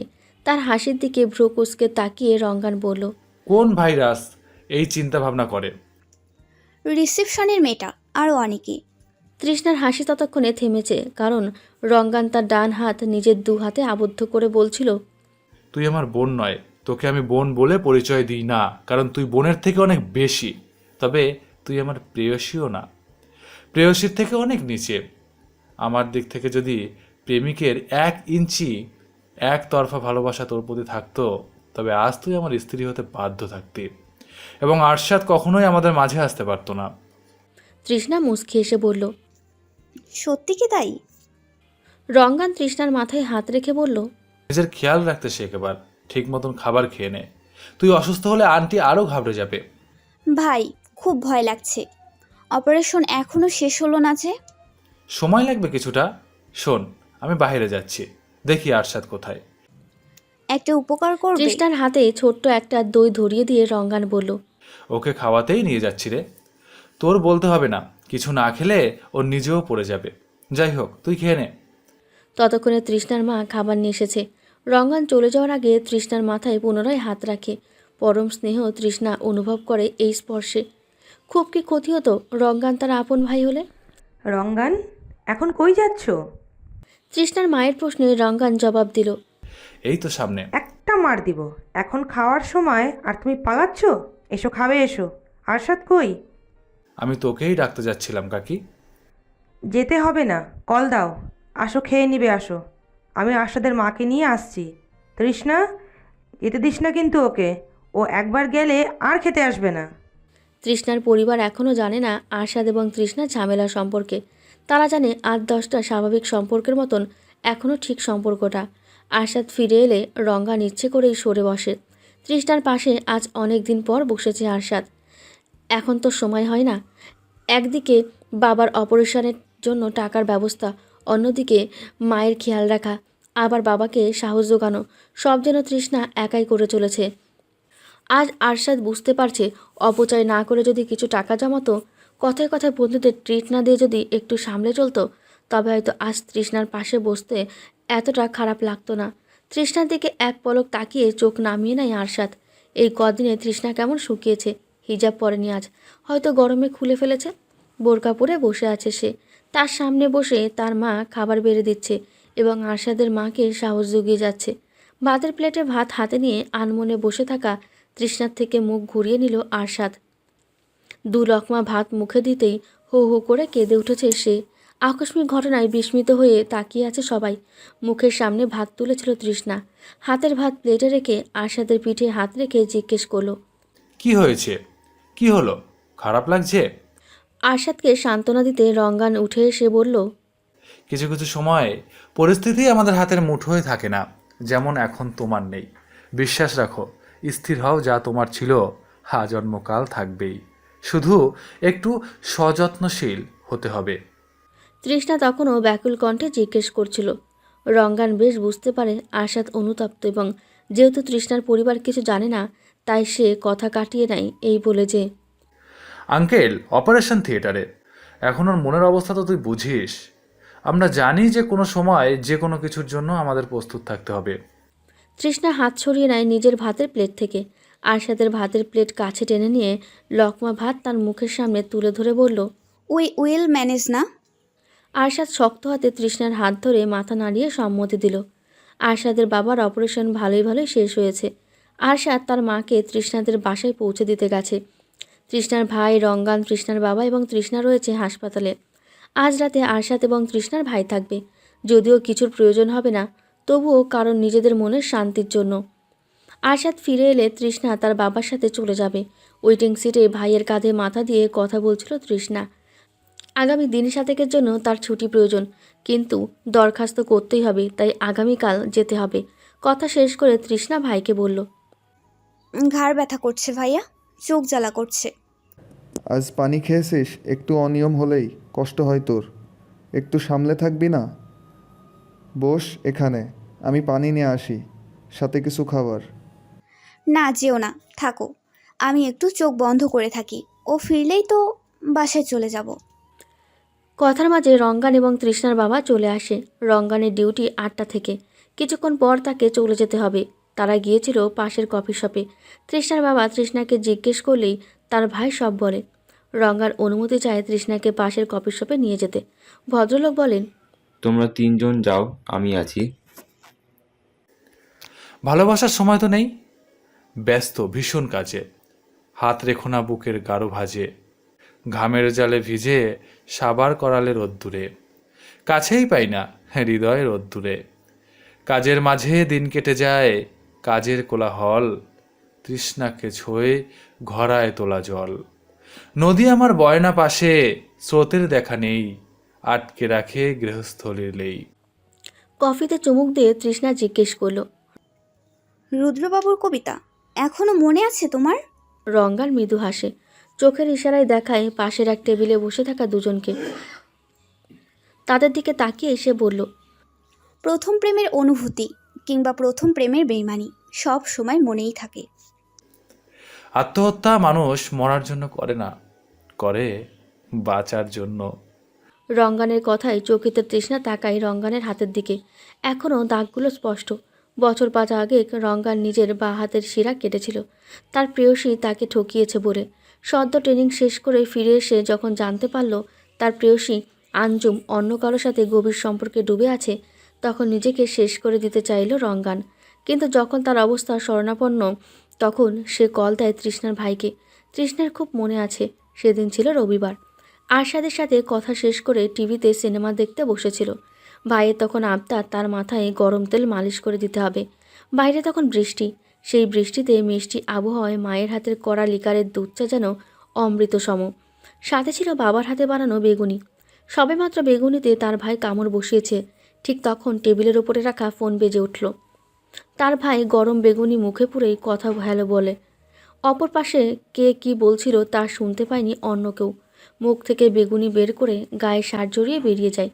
মিনিট 27 পর কল দিয়ে তার বাবাকে দ্রুত হাসপাতালে যেতে বলে। আরশাদ আত্মহত্যার চেষ্টা করেছিল, কিন্তু যখন সে বুঝতে পারল সত্যি সে মরে যাচ্ছে এবং এটা হতে চলেছে তার জীবনের সবচেয়ে বড় ভুল, তখন কল দেয় তৃষ্ণার ভাই তুষারকে। বাবা বেরিয়ে যাওয়ার পর পুরো রাত ফেরেনি কেউ। সকাল হতেই রঙ্গানের বাবা তাদের বাসায় এসে হাউ মাউ করে কান্না জুড়ে দিয়েছিল। সকাল সকাল তখন সবেমাত্র তৃষ্ণার চোখ লেগে এসেছিল। কাউকে কাঁদতে শুনে সে ভয় পেয়ে যায়। এক মুহূর্তের জন্য মনে হয়েছিল রঙ্গান বুঝি আর নেই। দৌড়ে নিজের রুম থেকে বেরিয়ে দেখল রঙ্গানকে নিয়ে তার বাবা ভাই সবেমাত্র ফিরেছে। সেদিন থেকে সুস্থ হওয়া অবধি রঙ্গান তাদের বাসায় ছিল। এক রাতে যখন তৃষ্ণার মা তাকে খাবার দিতে যায়, তখন রঙ্গান খুব ভেঙে পড়ে। নারীর প্রতি তার ক্ষোভ তখন কান্নায় পরিণত হয়। প্রথমে মা, এরপর প্রেয়সী। কেন সে? কোনো জবাব ছিল না কারোর কাছে। সেদিন রাতে যখন তুষার এবং রঙ্গান ছাদে বসেছিল, তখন তৃষ্ণা চা নিয়ে গেলে শুনতে পাই রঙ্গান বলছে, আমার একটা আমি চাই, যে আমি রাত বিরতে আমার সাথে কাঁদবে, ভেঙে চূর্ণ বিচূর্ণ আমিকে লোকচক্ষুর আড়ালে সামলে নেবে। আমার একটা আমি চাই, যার সাথে আমি মন খারাপ ভাগাভাগি করে নিব, হোঁচট খেলে আঁকড়ে ধরবে। আমার একটা সেই আমিকে চাই, যার উপস্থিতিতে আমার সব মন খারাপ উবে যাবে, বাঁচার ক্ষীণ ইচ্ছাকে তীব্র করবে। সেদিন রঙ্গান বুঝেছিল কারো মোটিভেশন ততক্ষণ কাজে লাগে না যতক্ষণ নিজে না চাইবে। নিজের ভালো এবং সুস্থতা শুধু নিজেকে নিশ্চয়তা দিতে হবে। সে মরে গেলে অন্য কারোর কিছুই হবে না, কিন্তু তাকে ভালোবাসার মানুষগুলো ঠিক তার কষ্টে জর্জরিত হবে। তুষার ফিরে এসে দেখল তৃষ্ণা তাকিয়ে আছে সামনের টেবিলে। রঙ্গানের অনুভূতি দেখার জন্য সে তার দিকে তাকালে দেখতে পেল সে ভাবলেশীন। তার যেন কোনো অনুভূতিই নেই। তার প্রাক্তন তার স্বামীর সাথে সামনের টেবিলে বসে আছে। আঞ্জুমকে দেখে তৃষ্ণার খুব রাগ হলো। তুষার মুচকি এসে বলল, চলে গেছে তাতে কি? কয়টা আমরা পেয়েছি তার হিসাব কি আছে? ঠিক বলেছিস ভাই, নার্সটা কি জোশ না? রঙ্গানের কথায় তুষার জবাব দিল, ভাগ্যিস নার্স বলেছিস, সিস্টার বলিসনি। আমি যদি দেশের স্বাস্থ্যমন্ত্রী হই, তবে সবার আগে এই নার্সগুলোকে সিস্টার ডাকা বন্ধ করতাম। একদম যা বলেছিস, এদের সিস্টার ডাকতে কলিজা পুরে রে। বয়স হয়ে গেছে রে ভাই আমাদের, এখন আর ক্লাস 9-এর মেয়ে দেখে ক্রাশ খেতে পারি না। আফসোস, তবে জানিস হয়েছে কি? কথা বলার এক পর্যায়ে কলেজ ড্রেস পরা কয়েকটি মেয়ে এসে তুমুল আড্ডা দিচ্ছে। সন্ধ্যের পর কলেজ ড্রেস পরা মেয়ে বাইরে থাকে। এদের এত স্বাধীনতা মা বাবা এখনই কিভাবে দেয় বুঝে আসে না। তুষারের পাশে তখন তৃষ্ণা ঢাকা পড়েছে। ভাইগুলোও তার বেশ সুঠাম দেহর অধিকারী। কি জানি কি হলো, এক মেয়ে এসে তুষারের নাম্বার চাইলো। হয়তো বাজি ধরেছে। তৃষ্ণাকে দেখে সেই মেয়ে কেটে পড়ল, কারণ কলেজ ড্রেসটা সেই কলেজে যেখানে তৃষ্ণা শিক্ষিকা। মেয়েটা যাওয়ার পর তুষার বলল, ভাই এতটাও বুড়ো হয়নি, তবে কি বলিস? বিনিময়ে রঙ্গান গা দুলিয়ে হো হো করে হাসছে। সারাদিনের ক্লান্তি যেন উবে যাচ্ছে, কিন্তু তৃষ্ণা তখন ঘুমে চোখ দেখছে না। সারাদিনের ক্লান্তি যেন উবে যাচ্ছে, কিন্তু তৃষ্ণা তখন ঘুমে চোখে দেখছে না। এবার ওরা বেরিয়ে আসার সময় সামনাসামনি হলো আঞ্জুমের। রঙ্গানকে ডাক দিতেই ফুঁসে ওঠে তৃষ্ণা। এই মেয়ের আর কোনো অধিকার নেই তার ভাইকে কষ্ট দেওয়ার।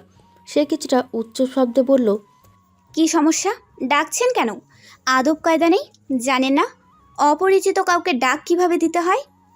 তৃষ্ণার কথায় আঞ্জুম মুখ কাট করে জবাব দিল, কাকে সম্মান দিতে বলছো?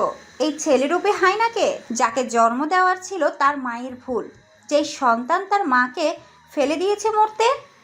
কার্ডিয়াক আইসিইউ এর সামনে দাঁড়িয়ে আছে তৃষ্ণা।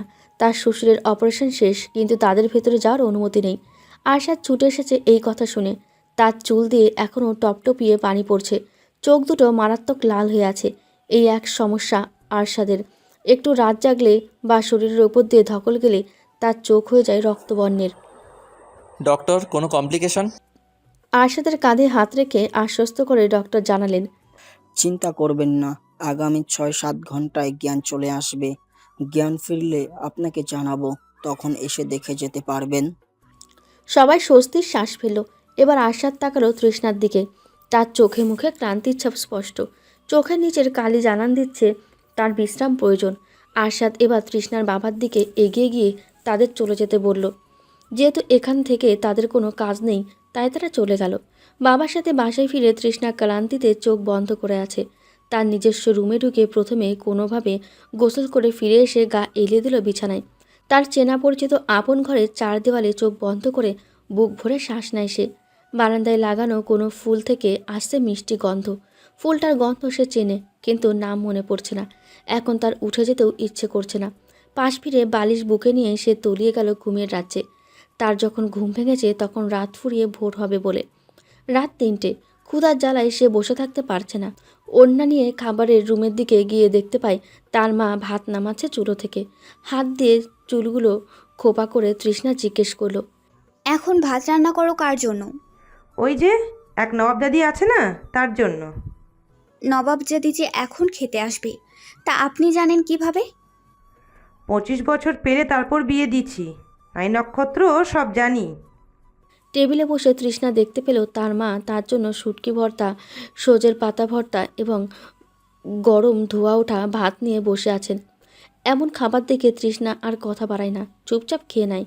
খেতে খেতে হঠাৎ তার মনে হয় আঞ্জুমের কথা। আঞ্জুম কেন এটা বলল? সে একবার চিন্তা করে মাকে কি জিজ্ঞেস করবে। আবার ভাবেন, মা যদি না বলে? রঙ্গান ভাই জানলেই বা কি বলবে? তৃষ্ণাকে ভাবুক চেহারায় দেখে তার মা তাকে উল্টো জিজ্ঞেস করলেন, খাওয়ার সময় এত কিসের চিন্তা? তেমন কিছু না। বলে ফেলো। তৃষ্ণা তখন ধীরে ধীরে মাকে সবটা বললেই তার মা বলল, রঙ্গানের মায়ের লিভার সিরোসিস, প্রায় লাখ লাখ টাকা খরচ এই চিকিৎসায়। এখন তারা চায় রঙ্গান সব টাকা দিক, কারণ তার মা বলে। কিন্তু তুই তো জানিস রঙ্গান কেমন, ওর হাতে টাকা থাকে কই? ও একসাথে 50 জন বৃদ্ধার খরচ একা চালায়। ও যদি ওর মাকে টাকা দেয়, তবে সেই সব 50 জন না খেয়ে থাকবে। আঞ্জুম হচ্ছে রঙ্গানের সৎ বোনের যা, তাই সে সব জানে। হয়তো রঙ্গান টাকা দেয়নি, তাই সে এমন বলেছে। একেবারেই দেয়নি। ও ছেলেকে তুই জানিস না, দিয়েছে ঠিকই, কিন্তু কি বলতো, ওদের চাহিদা পূর্ণ করতে পারছে না বলে এত সমস্যা। এক মগ চা হাতে নিজের ঘরে ফিরে এলো তৃষ্ণা। তার শাশুড়ি মা পাশের ঘরে ঘুমাচ্ছেন। নানা জল্পনা কল্পনায় তৃষ্ণা কল দিল আরশাদের ফোনে। বালিশের নিচ থেকে বেজে উঠেছে ফোন। চায়ের মগে চুমুক দিয়ে তৃষ্ণা ফোন হাতে নিল। কপালের দিকটায় আবেগী ভঙ্গিতে একটু আঘাত করে সে আরশাদের ফোন দিয়ে নিজের ফোন টেবিলের ওপর রেখে নিয়ে কল দেয় তার ভাইকে। একবার কল হতেই রিসিভ করে সে। মনে হয় ফোন হাতেই ছিল। প্রেম করছিলে? বেশি পেকেছিস? পাকতে পাকতে ঝুনা নারকেল হয়ে গেছি। তাই তো দেখছি। ডক্টর কিছু বলেছে? না। কোথায় তোমরা? গাড়ির শব্দ কিসের? চা খেতে বেরিয়েছিলাম। চা খাওয়া যায় না? এই একদম চুপ। বন্যা এখন শুরু করিস না। আচ্ছা, আরশাদ কই? কেন? প্রেম করবি? লজ্জা করে না? বড় ভাইয়ের ফোনে কল দিয়ে প্রেম করতে চাস? না, করে না। ফোন দাও তো।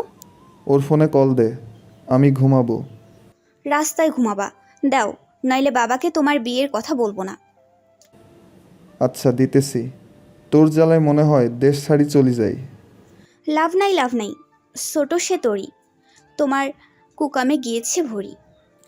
বলে তৃষ্ণা হাসতে থাকে। ততক্ষণে ফোন উঠেছে আরশাদের কানে। সে চুপচাপ শুনছিল হাসি।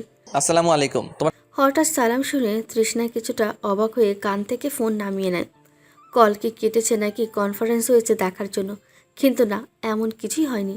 পুনরায় ফোন কানে নিয়ে তৃষ্ণা বলল, ওয়ালাইকুম আসসালাম। হঠাৎ সালাম? হাসিটা আমায় শান্তি দিল, তাই এই সালামের মাধ্যমে চাইছি তোমার উপর শান্তি বর্ষিত হোক। বাবা কেমন আছে? জ্ঞান ফিরেছে? হ্যাঁ, ভালো আছে। আলহামদুলিল্লাহ।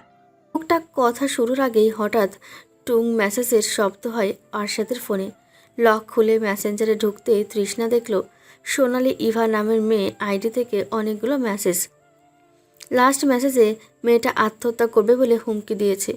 সোনালির সামনে বসে আছে তৃষ্ণা। মেয়েটার অবস্থা দেখে মন খারাপ হয়ে গেল তৃষ্ণার। আপনি কে? আমি তৃষ্ণা, আরশাদের স্ত্রী। আপনাদের ডিভোর্স হয়নি? এখনো হয়নি, তবে তবে কি হয়ে যাবে, চিন্তার কিছুই নেই। তৃষ্ণার পাশে বসে থাকা তৃষার বিস্ফোরক চোখে তাকিয়ে আছে তার বোনের দিকে। পাশে বসে তার বোন শান্ত চোখে কথাগুলো বলে ফেলল। এই কি সেই তৃষ্ণা যে রাতের পর রাত পাহারা দিয়েছিল আরশাদকে যখন সে হাসপাতালে ভর্তি ছিল? সেবার আরশাদ ক্যাম্পাস থেকে বন্ধুদের সাথে ঘুরতে গিয়েছিল খগড়াছড়ি। ফেরার পথে ওদের বাস অ্যাক্সিডেন্ট হলো। আরশাদের পায়ের হাড়ে চির ধরেছিল। হাসপাতালে ভর্তি করতে হয় তাকে। তৃষ্ণার তখন অনার্স দ্বিতীয় বর্ষের পরীক্ষা চলে। টানা 4 ঘন্টা পরীক্ষা দিয়ে সে চলে যেত হাসপাতালে। আরশাদের পাশের বেডে একটুখানি জায়গায় আরশাদের মায়ের সাথে ভাগাভাগি করে থাকতো। পুরো কেবিনে ছোট্ট এক সংসার সাজিয়ে ফেলেছিল সে। দিনে একবার বাসায় এসে গোসল করে খাবার নিয়ে ছুটত হাসপাতালে। আরশাদ তখন পুরোপুরি তৃষ্ণার ওপর নির্ভরশীল। প্রচণ্ড বৃষ্টিতে আরশাদের মা বাসা থেকে আর যেতে পারেনি হাসপাতালে। রাত তখন 11টা। আরশাদ হঠাৎ তুষারকে কল দিয়ে বলল, একটু আসবেন? তুষার বৃষ্টি মাথায় নিয়ে দ্রুত ছুটে এসেছিল। কেবিনে ঢুকে দেখে তৃষ্ণা ঘুমিয়ে আছে। আরশাদ বসে বসে একটা ইংরেজি নোবেল পড়ছিল। কেবিনে কোথাও আরশাদের মাকে না দেখে তুষার ভেবেছিল হয়তো ওয়াশরুমে, কিন্তু কিছুক্ষণ পর আরশাদ বলল বৃষ্টির কারণে সে আসতে পারেনি। তুমি আমায় আসতে বললে কেন? আপনি তৃষ্ণার ভাই, সত্যি বলতে তৃষ্ণার জন্যই। যদি আমি না পারি আমার লোভকে সামলাতে। এই ভাঙা পা নিয়ে? মনে শয়তানি ঢুকলে শরীরে অসুরের শক্তি ভর করে। তুষার সে রাতেই, এমনকি ঠিক সেই মুহূর্তে মনে মনে সিদ্ধান্ত নিয়েছিল তৃষ্ণাকে বিয়ে আরশাদের কাছেই দেবে। ওয়েটার এসে ডাক দেওয়াতে ঘোর কাটে তুষারের। কী চলছে আরশাদ এবং তৃষ্ণার জীবনে? কোনো ঝড় বইছে কি? আর তার সামনে বসে থাকা মেয়েটিই বা কে? আজ সকালে বাসায় ফেরার পর যখন তুষার ফ্রেশ হয়ে ঘুমানোর প্রস্তুতি নিচ্ছিল, তখন তৃষ্ণা এসে দরজায় নক করে। তার সাথে যেতে হবে বললে তুষার ঝটপট তৈরি হয়ে নেয়। 1 বছরেও বোনকে কোথাও তারা একা ছাড়েনি। ভেবেছিল হয়তো কলেজে যাবে ছুটির ব্যাপারে, কিন্তু তারা এসেছে বাসার কাছাকাছি একটা রেস্তোরাঁয়। কেন যেন আজ তৃষ্ণা বোরখা পরেনি। পরনে তার ধূসর রঙের সালোয়ার, সাথে লম্বা কোটি। পনিটেইল করে বাঁধা চুল ছড়িয়ে আছে পুরো পিঠ জুড়ে। হাতের ঘড়ির দিকে তাকিয়ে তৃষ্ণার সামনে থাকা মেয়েটিকে বলল, এত অল্প দিনের সম্পর্কে এতটা বিশ্বাস কিভাবে? ভালোবাসার মূল স্তম্ভই তো বিশ্বাস। কিন্তু আপনার ভালোবাসা তো নোংরামি ছাড়া কিছুই দেখছি না। আমি আরশাদকে আমি জানতে ইচ্ছুক নই। তবে শুনুন, মাত্র মাস কয়েকের সম্পর্কে আপনি কাউকে আপনার খোলামেলা ছবি দেবেন, তার সাথে বারবার অন্তরঙ্গ সম্পর্ক বজায় রাখবেন। সেগুলো গোপনে ভিডিও ধারণ করে যদি আপনাকে কেউ ব্ল্যাকমেইল করে, এর দায়ভার অন্য কেউ কেন নেবে? আমি নিরুপায়। একজন নারী কখনো নিরুপায় হয় না। আপনার সাথে যা হয়েছে দুজনের সম্মতিতে হয়েছে, সে আপনাকে জোর করেনি। তাছাড়া তার স্ত্রী আছে, জানা সত্ত্বেও আপনি তার সাথে শারীরিক সম্পর্ক রেখেছেন। এর দায়িত্ব আপনার ওপরেই বার্তায় মিস সোনালি। আপনি কি সম্পূর্ণ দোষটা আমায় দিচ্ছেন? মোটেও না, আমি শুধুই আপনার ভুলগুলো বললাম। আপনি একটা ভুল ধামাচাপা দিতে আরও অনেক বড় ভুল করে ফেলেছেন। আপনার জন্য আজ আমার সংসার নষ্টের পথে। এর দায়ভার কে নেবে একটু বলবেন আমাকে? আপনার স্বামীর কোনো দোষ নেই এতে। আমি কিভাবে ধরে নেব তার দোষ নেই?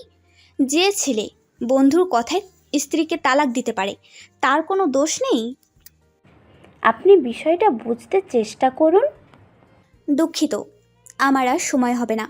আপনি সাহায্য চেয়েছিলেন, আপনি পাবেন। এই নিন, এই নাম্বারে কল দিয়ে শুধু বলবেন আমার নামটা, বলে সমস্যার কথা বলবেন। আশা করি সমস্যার সমাধান খুব দ্রুত পেয়ে যাবেন। আরশাদ সত্যিই আপনাকে খুব ভালোবাসে। ও শুধুই ওর বন্ধুর ষড়যন্ত্রের শিকার ছিল। আজ ষড়যন্ত্রের শিকার, কাল যে আবার হবে না, এর কি নিশ্চয়তা? আমি আমার মানসিক শান্তি নিয়ে খেলতে পারবো না। ডিভোর্সটা কি সত্যি করে ফেলবেন? হ্যাঁ। তুষার বিল মিটিয়ে তৃষ্ণাকে নিয়ে বাইরে বেরিয়ে আসে। তৃষ্ণা কিছুই খায়নি, এখন প্রথমে তাকে খাওয়ানো প্রয়োজন। রঙ্গানকে মেসেজ করে পূর্বেই আসতে বলেছে সে। রঙ্গানের জন্য অপেক্ষা করছিল দুই ভাই বোন। তোকে দেখলেই আমার গলা শুকোয় কেন রে? রঙ্গানের কথায় চোখ ছোট করে তার দিকে তাকায় তৃষ্ণা। তুষার ততক্ষণে বিদায় নেওয়ার জন্য প্রস্তুত, কারণ তৃষ্ণার প্রিয় বিরিয়ানি আনতে যাবে। কিন্তু রঙ্গান ইশারায় দেখালো সে সাথে করে নিয়ে এসেছে। তুষার তৃষ্ণা বাইকে করে এসেছিল। তৃষ্ণা ভাইয়ের বাইকে উঠতে যাবে, তখন রঙ্গান বলল, আমি কি ডেলিভারি ম্যান? ফুড পান্ডার খাবার সার্ভিস দিতে এসেছি? তুষার বলল, দে ভাই দে, আমি নিয়ে যাচ্ছি, তুই তৃষাকে নিয়ে আয়। যেতে পারি, এক শর্তে। কি? আজকেই ভাইয়ের বিয়ের কথা বাবাকে জানাতে সাহায্য করবে? রঙ্গান হাত এগিয়ে হ্যান্ডশেক করে বলল, ডিল। বাসায় ফিরে রঙ্গানকে সবটা বলল তুষার। আরশাদের বন্ধু রাকিবের সাথে সোনালির সম্পর্ক। রাকিব বিবাহিত, এখন সে সোনালিকে তার খোলামেলা ছবি দিয়ে ব্ল্যাকমেল করছে আরশাদকে বিয়ে করার জন্য, ওর সাথে সম্পর্কে যাওয়ার জন্য। এতে রাকিবের দুটো লাভ। রঙ্গান জিজ্ঞেস করলো, কি? এটা সেই রাকিব যে তৃষার পিছনে ঘুরতো, এবং আমি ওর একটা দাঁত ভেঙেছিলাম তৃষাকে অ্যাসিড মারার হুমকি দিয়েছিল বলে। এক, প্রতিশোধ নেবে, আর দুই, আরশাদ যেহেতু ওর জালে ফেসেছে, তাই ও চাইলে বিয়ের পর তখন সোনালীকে ব্যবহার করতে পারবে। আরশাদ এসব জানে না। ঠিক সেই মুহূর্তে তৃষ্ণার ফোন বেজে উঠল। রঙ্গান ফোন রিসিভ করে আরশাদকে জানালো তৃষ্ণা গোসলে। আরশাদ ফোন কেটে দিল কোনো জবাব না দিয়েই। তার পাশে বসে থাকা রাকিব বলল, ঘন্টাখানেক আগেই দেখলাম ওই পোলার লাগে হাত ধইরা বের হতে রেস্তোরাঁ থেকে। আবার এখন কিসের গোসল? আরশাদ, তুই বিশ্বাস কর ঠিক আছে, কিন্তু তোর বিশ্বাসটা অন্ধবিশ্বাস। সবচেয়ে বড় কথা, তুই যে এত খুশি যে তৃষ্ণা তোর বাবার চিকিৎসার খরচ নিজের সবটা ম্যানেজ করেছে। দেখিস তো খরচ নিয়ে, দেখবি ওই পুলিশ বেটাই টাকা দিছে। আমি কি তোরে মিথ্যা বলছি আরশাদ? এই দেখ ছবি। আমি যখন ওই দিক দিয়ে আসি, দেখি দুজন দাঁড়িয়ে আছে, কি যেন নিয়ে কথা কাটাকাটি হচ্ছে। তারপর তৃষ্ণাই আগে হাত বাড়িয়ে দিল আর রঙ্গন হাত ধরল, তারপর বাইকে করে চলে গেল। কখন দেখেছিস? কিছুক্ষণ আগে, বড় জোর ঘন্টাখানেক আগে। আরশাদ কিছুই বলল না, সিগারেট ধরালো। সিগারেটের ধোঁয়া উড়িয়ে দিতে দিতে বলল, ওদের মধ্যকার সম্পর্ক? এইভাবে হাত ধরা ধরেই? সরি টু সে, কিন্তু আমার বউকে তো আমি দিব না। আমার জায়গায় থাকলে তুই কি করতি? সত্যি বলবো? জিজ্ঞেস যখন করেছি সত্যিটাই জানতে চাই। চুলের মুঠি ধরে বাসা থেকে বের করে দিতাম, আর পরের দিন সোজা তালাক। আর বউ যদি ফিনফিনে শাড়ি পরে সুগঠিত শরীর দেখে রাতভর পার্টি করে? আর যাই হোক, ওই বউ নিয়ে সংসার হয় না। একদম ঠিক, তাহলে চল। কোথায়? এই তো অ্যাডভোকেট আব্দুল মোতালেবের কাছে। Divorce specialist? আমি জানি তুই কাগজপত্র রেডি করেছিস। করেছি আমার জন্য, তোরটা তো এখনো বাকি। মানে? খুব সোজা। তুই তো আমাদের ব্যাচের শিয়াল পণ্ডিত, অথচ এই সোজা কথার মানে বুঝলি না। কি বলতে চাইছিস? তৃষ্ণা রঙ্গনের হাত ধরেছে বলে তুই বলেছিস আমার ওকে তালাক দিয়ে দেওয়া উচিত। রাস্তাঘাটে মানসম্মত খোয়াতে না চাইলে দিয়ে দেওয়া উচিত। তবে তোর উচিত তাই করা, তোর বউকে তালাক দেয়া। কিসব বলছিস? পিনিকে আছিস? ছিলাম। শোন, তোদের কাছে সাপ্তাহিক রিল্যাক্স মানে সুইমিং পুলের পানিতে নেমে ছেলে মেয়ে একত্রে গোসল করে নেশায় মত্ত থাকা। কে কার বউকে কীভাবে স্পর্শ করছে, কই স্পর্শ করছে, সেসব তোরা দেখিস না। তোরা ওই নীতিতে চলিস। তোর বউ আমার বউ, আমার বউ তোর বউ। কিন্তু আমি না। হ্যাঁ, আমার অনেক দোষ। বিগত 4টে মাস আমার ছোট্ট পাখির বাসায় কী না বয়ে গেল। যে মেয়েটা আমার সব, সেই মেয়েকে আমি সেসব মেয়ের সাথে তুলনা করতেছিলাম। শালা কি বলবো, আমরা কাপুরুষের জাতটাই এমন। নিজের ঘরের হীরাকে চিনি না, বাইরের বালির প্রশংসায় মেতে থাকি। তুই একটা কথা বলতো, কোটি টাকার সম্পত্তি তুই কাউকে এমনি ধরতে দিবি না? তো দামি ফোনটাই দিবি না কারো হাতে, অথচ দেখ আমার তৃষ্ণা আমার সারা জীবনের সম্পদ। আর বলি না টাকাও কোথায় পেল? নিজের গয়না বন্ধক দিয়েছে, বিয়ের গয়না। কখনো ভেবেছিস আমার বাবার জন্য ওর দায় পড়েনি, কিন্তু ও দিয়েছে। স্টুডেন্ট লাইফ থেকে বিন্দু বিন্দু টাকা জমিয়ে যে টাকাটা ফিক্সড ডিপোজিটে রেখেছিল তা ভেঙেছে। এরপর আর কিছু বলার থাকে? তুই এসব দেখে গলে গেছিস? চকচক করলেই শোনা হয় না। কিন্তু তৃষ্ণা তো শোনা নয়, ও আমার সেই সম্পদ যাকে আমি পায়ে ঠেলে দিয়েছিলাম। তৃষ্ণার মিতব্যয়ী স্বভাব যা আমার আগে খুব পছন্দ ছিল, কিন্তু হঠাৎ তোর কথায় সেই স্বভাব আমার গলায় ফাঁসির ফান্দার মতো লাগছিল কেন? কারণ জানিস? কারণ হচ্ছে তুই আমার মধ্যে সেসব ঢুকিয়েছিলি। আজ দেখ, তৃষ্ণার ওই বাজে স্বভাব, টাকা না খরচ করার স্বভাবের জন্য আমার বাবা আজ ঠিক সময়ে চিকিৎসা নিতে পেরেছেন। তোর সাথে তো বাবার রক্তের গ্রুপ মিলেছিল, তুই তো দিতে এলি না। শুধু কারণ আমি নেশা করি, আমার রক্ত আরো ক্ষতিকর। তোর রক্ত নয়, তুই নিজেই আমার সম্পর্কের জন্য ক্ষতিকর। আমি এতটাই চিকন ক্ষতিকর? তবে বেশ, আমি যাচ্ছি, আর তোকে বিরক্ত করব না। তোর ফোনটা দিয়ে যা, তোর ফোনটা নিয়ে যা, আর ছবিটার দিকে ভালো করে তাকিয়ে দেখ। পাশে তুষার দাঁড়িয়ে, তৃষ্ণার ভাই। তুষা না থাকলে কি তুই আমাকে বিশ্বাস করতেই? না, কারণ যে একবার ঠেকে শিখে সে বারবার ভুল করে না। তৃষ্ণা আমার জন্য সৃষ্টিকর্তার অশেষ রহমত। রহমতকে পায়ে ঠেলে কষ্ট দিয়ে যা শাস্তি পাওয়ার আমি পেয়েছি আর নয়। আমি জানি না তুই এমন কেন করেছিস, তবে শুধু বলবো, বন্ধুবেশের শত্রু হেমলোকের থেকেও বিষাক্ত। রাকিব চলে যাওয়ার পর আরশাদ নিজের চেয়ারে গায়ে এলিয়ে দিল। আর একটা সিগারেট ধরিয়ে সাথে সাথে নিভিয়ে ফেলল সে। তৃষ্ণাকে কল দিচ্ছে সে। কল ধরল আরশাদের মা। তৃষ্ণা তার বাবার সাথে দেখা করতে আইসিইউর ভেতরে আছে। ফোন রেখে আরশাদ মনে মনে চিন্তা করলো, আর যাই হোক না কেন, সব কিছুর জন্য সে মাপ চাইবে সবার কাছে। ভুল যা করছিল আর কখনো হবে না। কলেজ থেকে ফেরার পথে তৃষ্ণা দেখলো তার বাবা তার জন্য অপেক্ষা করছে। সামনে পুজোর প্যান্ডেল সাজানো হয়েছে। ভিড় বলে সে মেয়েকে নিতে এসেছে। বিকেলে সবাই যখন হাসপাতালে ছিল, তখন সম্পূর্ণ কথা তুষার তার মা বাবাকে জানায়। তারা কোনো সিদ্ধান্ত নেয়নি, সবটা তৃষ্ণার উপর দিয়ে দিয়েছে। সবার সামনেই তৃষ্ণা তার মতামত জানিয়ে দিল। সে আরশাদকে ডিভোর্স দিচ্ছে, কারণ তাদের কেস ইতিমধ্যে কোর্টে উঠেছে। আরশাদ তৃষ্ণার সিদ্ধান্তের কথা জানতে পেরে চুপচাপ দাঁড়িয়েছিল তার বসার ঘরে। অফিস থেকে ফিরে এসে ফ্রেশ হয়ে সবেমাত্র বসেছে। সেই মুহূর্তে তার মা তাকে কল দিয়ে সবটা জানায়। তবে এখন তার বাবাকে কিছু জানাবে না বলে সিদ্ধান্ত নেওয়া হয়েছে। তৃষ্ণার কাছে আজ কোর্ট থেকে কাগজ পাঠিয়েছে, সেটা সে হাতে পেয়েছে এবং তুষারকে নিয়ে সে এক উকিলের সাথে কথা বলেছে। তৃষ্ণা নাকি নিজেও চায় দ্রুত ডিভোর্সটা হয়ে যাক। ফোনটা রেখে মানিব্যাগটা হাতে নেয় রঙ্গন। সেখানে দেখা যাচ্ছে তৃষ্ণাকে সোনালি পাড়ের হালকা গোলাপি শাড়িতে। ছবিটা কবেকার হবে? আরশাদ চিন্তা করছে। হ্যাঁ, এটা তার প্রেমে পড়ার বছরের ছবি। এই ছবিটাও লুকিয়ে তোলা। তৃষ্ণাদের কলেজ ফাংশনে তার হাতে ফুল নিয়ে দাঁড়িয়েছিল সে। কারোর সাথে কথা বলার সময় হাসতে হাসতে ফুল কপালে ঠাকায়, তখন তুলেছিল ছবিটা। সেই সময় থেকে ছবিটা তার মানিব্যাগে থাকে। এরপর মানিব্যাগ বদলেছে অনেকগুলো, কিন্তু বদলায়নি এই ছবিটা। তার সর্বক্ষেত্রের সাথী। তৃষ্ণার প্রতি তার ভালোবাসা তার প্রতি তৃষ্ণার ঘৃণা বা অভিমানের সমানুপাতিক। ভালোবাসায় অভিনয় সমানুপাতিক হলে সম্পর্কটা টেকে না, ধীরে ধীরে এগিয়ে যায় শেষ পরিণতির দিকে। তৃষ্ণার প্রতি তার সকল ভালোবাসার এখন কোনো মূল্য কেউ দেবে না, শুধু তার করা কিছু ভুলের কারণে। এইসব চিন্তাভাবনা কখন দু চোখের পাতা ভারী হয়ে এসেছিল নিজেও জানে না। ঘুম ভাঙল তখন রাত অনেক। নিজ হাতে কফি বানিয়ে ফেসবুকে ডাটা অন করতেই মেসেজে ভরে যেতে লাগলো ইনবক্স।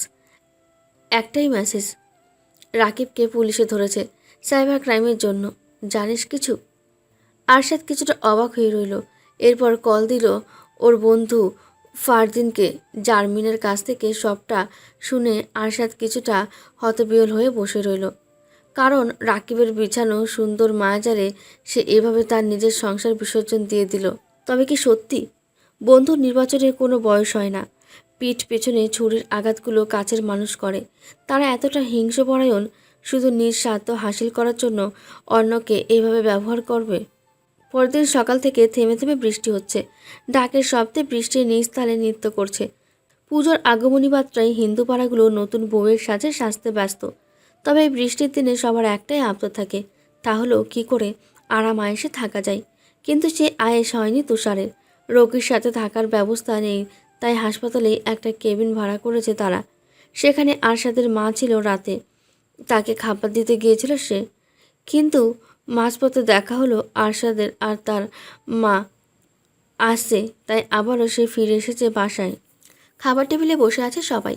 গরম গরম খিচুড়ির সাথে বেগুন ভাজা আর কষা মাংস। তৃষ্ণা সবাইকে পরিবেশন করছিল। তুষারের দিকে এসে দেখল তার চুলে এখনও পানি। লেবুর বাটিটা টেবিলের ওপর রেখে সে নিজে অন্যায় ভাইয়ের মাথার চুল মুছে দিচ্ছে। আরশাদের মা অবাক চোখে তাকিয়ে আছে তাদের দিকে।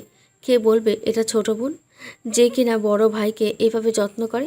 মেয়ে তো তার নিজের কাছে, অথচ সে আর খবর রাখে কোথায়? বিয়ের আগে ভাইকে এভাবে যত্ন খুব কম করত, তবে বিয়ের পর তাও যেন নেই। না হলে তার বাবা এতদিন ধরে হাসপাতালে, পরের মেয়ে এত খেয়াল রাখছে কই? সে তো নিজে একবারও এলো না। অবশ্য না আসার পেছনে তৃষ্ণা কারণ। তার ননদ আরশাদ বিয়ে করলো না। এদিকে ছেলের পছন্দকে প্রাধান্য দিতে মেয়েকে সবার সামনে হেনস্থা হতে হলো তাকে। ছেলের বইয়ের জন্য সম্পর্ক টানাপোড়েনে মেয়েটা তার হারিয়েই গেল। ভাবতে দীর্ঘশ্বাস বেরিয়ে এলো তার অন্তর থেকে। তৃষ্ণা সবার সামনে আরশাদের সাথে কথা বলছে না, আবার তার সাথে খারাপ ব্যবহার করছে না। আর পাঁচজনের সাথে যে ব্যবহার করছে, আরশাদের সাথেও ঠিক একই ব্যবহার করছে সে। আরশাদ চাইছিল তার সাথে একা কথা বলার সুযোগ। তৃষ্ণার পরিবার অবশ্যই তৃষ্ণাকে সাপোর্ট করছে, কিন্তু তাদের সংসার নষ্ট হোক তারা এটা চায় না। তৃষ্ণার একটাই কথা, রাকিবের মতন বন্ধু যদি আবার ফিরে আসে তবে কি করবে?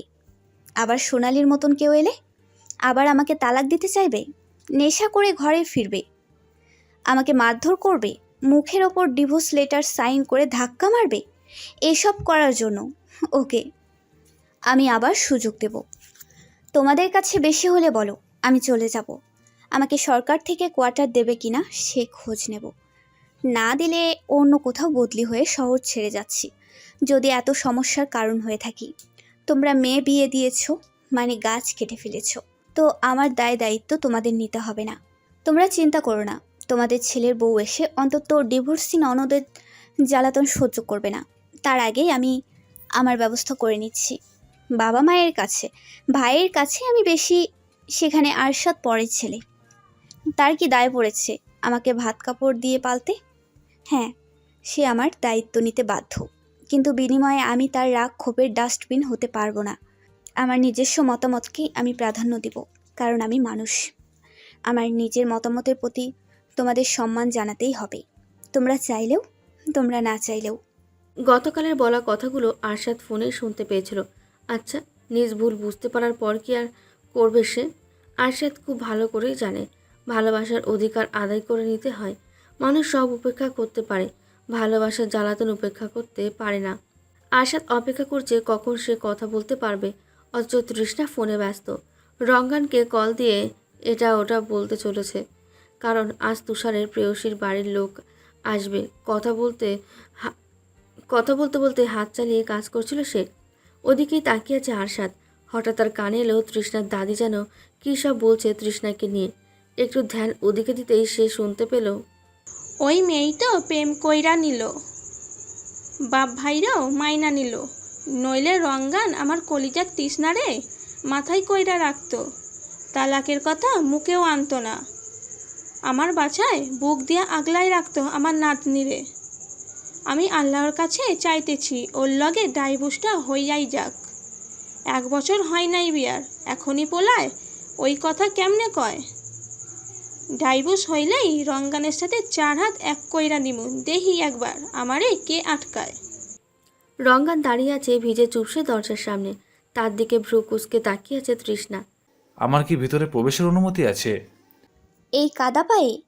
আমি আপনার সামান্য বেতনভুক্ত কর্মকর্তা, আমাকে এই মার্জনা করুন। না, মোটেও তুমি আমার বেতনভুক্ত নাও। তবে আজন্ম আপনার দাস হয়ে থাকব, এবার অনুমতি দিন। দাস নয়, পুরুষ মানুষের জন্য দাস শব্দটা আমার কাছে বড্ড দৃষ্টিকটু। তুমি বরং এক সাম্রাজ্যের সম্রাট হও বৎস। তৃষ্ণার জবাবে রঙ্গান দেওয়ালে হেলান দিয়ে বুকের বাঁ পাশে হাত দিয়ে এমন ভঙ্গি করলো যেন কেউ বিরক্ত তীর দিয়ে তার হৃৎপিণ্ডকে এফোর ওফর করে দিয়েছে। আজ তৃষ্ণা কিলকিল করে হাসছিল, যেন ভরা যৌবনে নদীতে মাঝি তার বৈঠা দিয়ে ছপাত ছপাত শব্দে এগিয়ে চলেছে।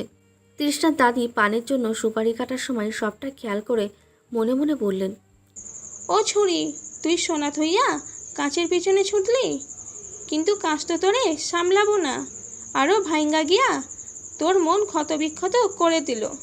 তুষারের বিয়েতে এক উল্টো কাজ হয়ে গেল। আশেপাশে মানুষ নয়, তার দাদি ছিচি করছিলেন, কারণ বিয়ের আগে মেয়ে তার পরিবারের সাথে এসেছে বিয়ের পাকা কথা দিতে। একে তো তাদের প্রেমের বিয়ে, আবার এর মাঝে মেয়ে নিজে এসেছে বিয়ের কথা বলার জন্য আশা পরিবারের সাথে। এই বিষয়ে কোনোভাবে মেনে নিতে পারছেন না তিনি। পুরো বিষয়টি সামাল দিল আরশাদ। সে সম্পূর্ণ দোষ নিজের ঘাড়ে নিয়ে বলল, দাদি যান, আমি নিয়ে আসতে বলেছি কারণ দেশের যে অবস্থা, এর মধ্যে বাসার সব মানুষ আসবে এখানে, এই মেয়েটাকে কোথায় রেখে আসবে? আর তাছাড়া যেদিন কয়েক পর এই বাড়ির বউ হয়ে আসবে সে যদি দিন কয়েক আগে আসে এতে সমস্যা নেই। তৃষ্ণাকে নিয়েও তো বিয়ের আগে আমাদের বাসায় কত অনুষ্ঠানে গিয়েছি, ধরে নিন এটাও একটা অনুষ্ঠান। ইনফ্যাক্ট সব কথা পাকা হলে আমরা আংটি বদল করে রাখতে পারি। তৃষ্ণা দাদি আরশাদকে পছন্দ করেন না এমন নয়, তবে যখন জানতে পেরেছে আরশাদ তার বন্ধুর পাতা ফাঁদে পা দিয়ে হলেও তৃষ্ণার সাথে খারাপ আচরণ করেছে, তখন থেকে কেন যেন তাকে খুব একটা ভালো চোখে দেখতে পারছে না। তিনি তবুও এক ঘর ভর্তি মানুষকে সামলে আরশাদকে কিছুই বললেন না, কারণ আজ সকালে সবার সাথে কথা হয়েছে। আপাতত তৃষ্ণা এবং আরশাদের বিয়ে ভাঙনের কথা কনে পক্ষকে জানানোর প্রয়োজন নেই, এতে করে তুষারের সম্পর্কে প্রভাব ফেলতে পারে। তাছাড়াও আরশাদ এখনও এই বাড়ির মেয়ের জামাই, আর এই বাড়ির মেয়ের জামাইদের সাথে কখনো কেউ খারাপ ব্যবহার করার দুঃসাহসিকতা বেয়াদবির কাজে অবধি কেউ করেনি। আরশাদ এভাবে পরিস্থিতি সামলে নেওয়ার জন্য তৃষ্ণার বাবা তার দিকে তাকিয়ে কৃতজ্ঞতার হাসি হাসলেন। কনে পক্ষের সাথে মোটামুটি তার কথা ঠিক হলো, কিছু কথা নিয়ে বেশ ঝামেলা হলো। এর মধ্যে অন্যতম হলো তারা চাইছেন বিয়ের কাবিন হিসেবে 10 লক্ষ টাকা, কিন্তু তুষারের বাবা নারাজ, কারণ তার ছেলের সামর্থ্য নেই সে নগদ এতগুলো টাকা দিতে পারবে। কিন্তু কনে পক্ষের কথা এটা তাদের মেয়ের লাইফ সিকিউরিটি। কথা কাটাকাটির এক সময় বিয়ে না হওয়া অবধি চলে যায়। তখন কনে এসে সরাসরি তুষারকে জিজ্ঞেস করে, আপনি কতটা দিতে পারবেন? 5 জমানো আছে আমার। লাখ? জি। তবে আমার বিয়ের কাবিন করুন 50,000 টাকা। কনের কথা শুনে সবাই অবাক চোখে তাকিয়ে রইল। ধমকে উঠেছে তার মামা, এসব কি বলছে? মাথা ঠিক আছে? 10 লাখ টাকায় আমার জীবন যাবে না। তাছাড়া আমি তো আর ডিভোর্সের চিন্তা করে বিয়ে করছি না। আমার পুরো জীবনের সব দায়িত্ব শরিয়ত মতে আমার স্বামীর ওপরেই থাকবে। শুধু লোক দেখানো বড় অঙ্কের টাকা দিয়ে লাভ নেই। সে আমার সারা জীবনের দায়িত্ব নিচ্ছে, এটাই অনেক। যেখানে কোনে এই কথা বলছে সেখানে আর কারোর কিছুই বলার থাকে না। তবে তুষার বলল, আপনারা অনুমতি দিলে কাবিনে 5 লাখ লিখুন, এবং আমি বিয়ের রাতেই উসুল করব, কারণ যে মেয়ে আমাকে এতটা বিশ্বাস করতে পারে তার পরিবারের খুশির জন্য আমি এটুক করতেই পারি। কিছুক্ষণের মাঝে তাদের কাবিন হয়ে গেল। নবনীতাকে তৃষ্ণার লাল শাড়ি পরিয়ে হালকা সাজে সাজিয়েছে। আজ তার খুব করে নিজের বিয়ের কথাগুলো মনে পড়ছে। এই তো মাস আর কয়টা হবে, তাদের বিয়ের 1 বছর হলো পূর্ণ হয়নি। পুরো দিন ব্যস্ততায় কাটিয়ে রাতে বিছানায় ধপাস করে শুয়ে পড়ল তৃষ্ণা। আরশাদ এক পাশে বসে ল্যাপটপে কী যেন করছিল। তৃষ্ণার দিকে তাকিয়ে দেখল সে প্রশ্নে ঘুমিয়ে যাচ্ছে। তার মনে হঠাৎ কুবুদ্ধি উদয় হলে সে তৃষ্ণাকে উদ্দেশ্য করে বলল, মনে হলো খাটে এক আস্ত কাঁঠাল পড়েছে। তৃষ্ণা এবার মুখ তুলে চেয়ে আবার বালিশে নাক গুজল। কোনো জবাব না পেয়ে হতাশ আরশাদ পুনরায় বলল, শোনো, যেখানে সেখানে এই কাঁঠালের মতন ধরাস করে বসবে না। মানুষ কিভাবে বলো তো? আছে, সমস্যা নেই, বিয়ের পানি পড়লে মেয়ের একটু মোটা হয়। আরশাদের কথায় তেড়ে মেরে উঠে বলল তৃষ্ণা। হেসে বলল, বাড়ি আমার, ঘর আমার, বিছানা আমার, বালিশ আমার, যা ইচ্ছে করব। আপনি বলার কে? আর আপনি এখানে কেন? নিজ বাড়িতে যান, ওখানে গিয়ে থাকুন। আরশাদ ল্যাপটপ বন্ধ করে তৃষ্ণার কাছাকাছি এসে বলল, শ্বশুর বাড়ি আমার, বউ আমার, আমার যা ইচ্ছা বলবো, তুমি বলার কে? এই শ্বশুরের মায়েরে বাপ। তৃষ্ণার মুখের কথা শুনে অবাক চোখে তাকিয়ে আছে আরশাদ। তুমি এই কথার মানে জানো? কতবার বলেছি হুটহাট এসব কথা বলতে নেই, এগুলোর মানে বড্ড বাজে। হলে হবে, আমার কি? তুমি পাগল। জান তো যান, ঘুমোতে দেন। তৃষ্ণা যখন গভীর ঘুমে, আরশাদ তার মুখের দিকে তাকিয়ে বলল, ভালোবাসা ক্ষয় হয় তৃষ্ণা, আমি এই ক্ষয়টা পুষিয়ে দিব। আমি জানি আমার এতটা ধৈর্যশীল নয়, তবে এটাও ঠিক, সম্পর্কে ভাঙন ধরলে তা রোধ করা খুব কঠিন। আমি আবার একবার প্রেমিক হব তোমার, ঠিক ভালোবাসায় ভুলিয়ে দিব তোমার মনকে, কারণ আমি তোমার প্রেমিক হব, তোমার প্রেমিক স্বামী, কারণ তুমি আমার অর্ধাঙ্গিনী। কি বললি? মেয়ের বয়স 40? তুষারের সাথে ওই মেয়ের পরকীয়া? আরে ওটা মেয়ে না, ও তো বুড়ি, 3 বাচ্চার মা। সে আবার মেয়ে বা মহিলাও বলা চলে না, সে আজ তো একটা বুড়ি। মেয়েরা 20তেই বুড়ি হয়, আর সে 40, ঝুনা বুড়ি। শেষমেশ তুষার এক ঝুনা বুড়িকে। রঙ্গানের এমন কথাই বেশ বিরক্ত হলো তৃষ্ণা। কোথায় সে নিজের সমস্যা নিয়ে কথা বলছিল, আর কই সে তুষারকে খেপানোর জন্য এসব বলছে। সামনেই একটু দূরে তুষার দাঁড়িয়ে ফোনে কথা বলছে, তাকে বিরক্ত করার উদ্দেশ্যে এসব বলছে। তুমি থাকো তো, আমি যাচ্ছি। এবার রঙ্গান বসে থাকা অবস্থায় তুষার বেনুনি তার হাতে পেঁচিয়ে দিয়ে একদম তার পাশে বসে পড়ল। তৃষ্ণা রঙ্গানের গা ঘেঁষে বসে রইল। তখন তৃষ্ণাকে আরেক দফা বিরক্ত করার উদ্দেশ্যে রঙ্গান বলল, কি ব্যাপার, তুই কি আমার কোলে বসবি নাকি?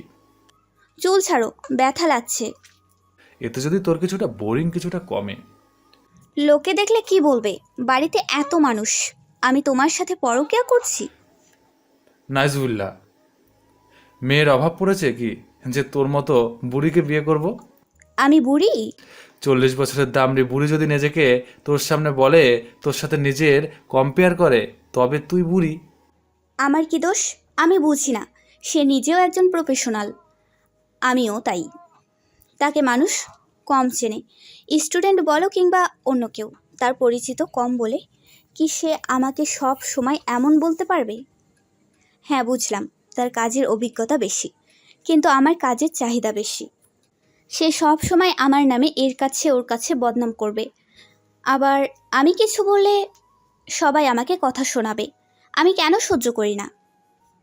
এদিকে সেই অভদ্র মহিলা যে নিজ থেকে আগে লাগতে আসে, সেটা সবাই ভুলে যায় তখন। রঙ্গান তৃষ্ণার দিকে তাকিয়ে একটু উচ্চস্বরে হেসে দিয়েছে। এদিকে অন্যমনস্ক তৃষ্ণা হঠাৎ হাসির শব্দ শুনে কিছুটা ভরকে গিয়ে তার হেসকি উঠে গেছে। তার দিকে পানি এগিয়ে দিয়ে রঙ্গান বলল, সে তোর কলিগ মাত্র, পাত্তা দিস না। 30 বছরের পর থেকে শরীরের হাড় ক্ষয় হতে শুরু করে, মহিলার ব্রেন ক্ষয় হওয়া শুরু করেছে। আমি যাচ্ছি, প্রিন্সিপালের থেকে তো ছুটি মঞ্জুরও করে নিয়ে আসবো। কেমন? এবার বল, কি খাওয়াবি? আগে ছুটি মঞ্জুর করে দিয়েছিল, তবে এই অভব্য মহিলা গিয়ে বলেছে আমি আগেও ছুটি নিয়েছি, এখন ছুটি নেই কি করে? না কোনো মেডিকেল ইস্যু, না অন্য কোনো জরুরি কারণ। ভাইয়ের বিয়ের জন্য ছুটি, হাফ ডে করেও তো বিয়ে অ্যাটেন্ড করা যায়। বলেছি তো, ওনার ব্রেন ক্ষয় হওয়া শুরু করেছে, চিন্তা করিস না। কথা হয়েছে, ছুটি মঞ্জুর করে দিবে। একটা আবেদন করতে বললো, এই আর কি, অফিসিয়াল ব্যাপার স্যাপার। ব্যাস হয়ে গেল, আর কি? তবে বলো কি খাবে? তুষার এবং রঙ্গান একে অপরের দিকে তাকিয়ে দুজনেই একসঙ্গে বলল, কড়া করে দুধ চা, সাথে চানাচুর মাখা। আরশাদ অফিসের কাজে ইদানিং খুব ব্যস্ত হয়ে পড়েছে। মাঝের দুদিনের বিরতিতে অনেক কাজ জমেছে। দ্রুত হাতে কাজ শেষ করছে সে। কিছুক্ষণ পর মিটিং শুরু হবে। প্রথমে মাকে কল দিয়ে তার বাবার সাথে কথা বলে নিল সে। তৃষ্ণাকে কল দিতেই তৃষ্ণা রিসিভ করে বলল, আমি গোসলে। আসবো? কোনো প্রয়োজন? আপনাকে আমার সব সময় প্রয়োজন। আমি গোসলে। ফোন সাথে কেন? মাত্র ভাই কল দিয়েছিল তাই। কি খাবে বলো? কিছুই না। বাজারে কিছুই না পাওয়া যায় না? বিরক্তির একটা সীমা থাকে। প্রিয়তমা, ভালোবাসা এবং বিরক্তির কোনো সীমা থাকে না। আপনার মিটিং শুরু হবে 10 মিনিটে। পানি খেয়ে নেবেন, চশমা পরে প্রেজেন্টেশন দেবেন। আর হ্যাঁ, সব ভালোই হবে। That's my lady. আচ্ছা রাখছি। ফোন রেখে আরশাদ মিনিট 2 জড়িয়ে নিল চোখ বন্ধ করে। প্রতিবার যে কোনো গুরুত্বপূর্ণ কাজে নিজেকে জড়ানোর আগে সে তৃষ্ণার সাথে ফোনে কথা বলে নেয়, কারণ তৃষ্ণা তার জন্য সৌভাগ্য নিয়ে আসে সব সময়। মনটা ভালো থাকে, এদিকে কাজেও শান্তি। তবে মাঝের করা ভুলগুলো সে কি করে শুধরাবে? সে চেষ্টা করছে তার ভুলগুলো শুধরে নিতে, কিন্তু কোনো অনুতপ্ততা তার মনকে শান্তি দিচ্ছে না। যাই হোক না কেন, সে তৃষ্ণাকে ছাড়তে রাজি নয়। তার করা ভুলের শাস্তি সে যে কোনো কিছু মাথা পেতে নেবে, শর্ত একটাই, তৃষ্ণা তাকে ছেড়ে যেতে পারবে না। রঙ্গান এবং তুষার কলেজ থেকে তৃষ্ণার ছুটির মঞ্জুর করে নিয়ে এসেছে। তুষার মনে হচ্ছে তার বিয়ে নিয়ে খুব বেশি খুশি। নিজের বিয়ের কাজ সে নিজ হাতে করছে, আর তার দাদি তাকে বারবার ধমকে বলছে, ওলো ছাড়া শরম নাই, নিজের বিয়ার কাম নিজেই করতেছ।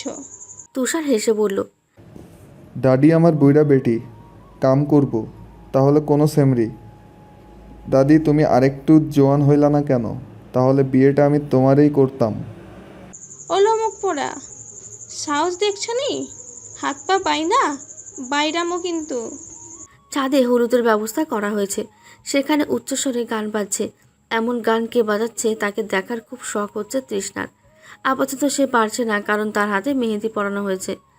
তার শ্বশুরের কথায় সে 2 হাত ভর্তি মেহেদি লাগিয়েছে, কারণ উনি বলেছে যে তৃষ্ণার মেহেদি রঙা হাতে নাকি তৃষ্ণাকে পুতুল পুতুল লাগে। আরশাদ ঘরে এসেছে।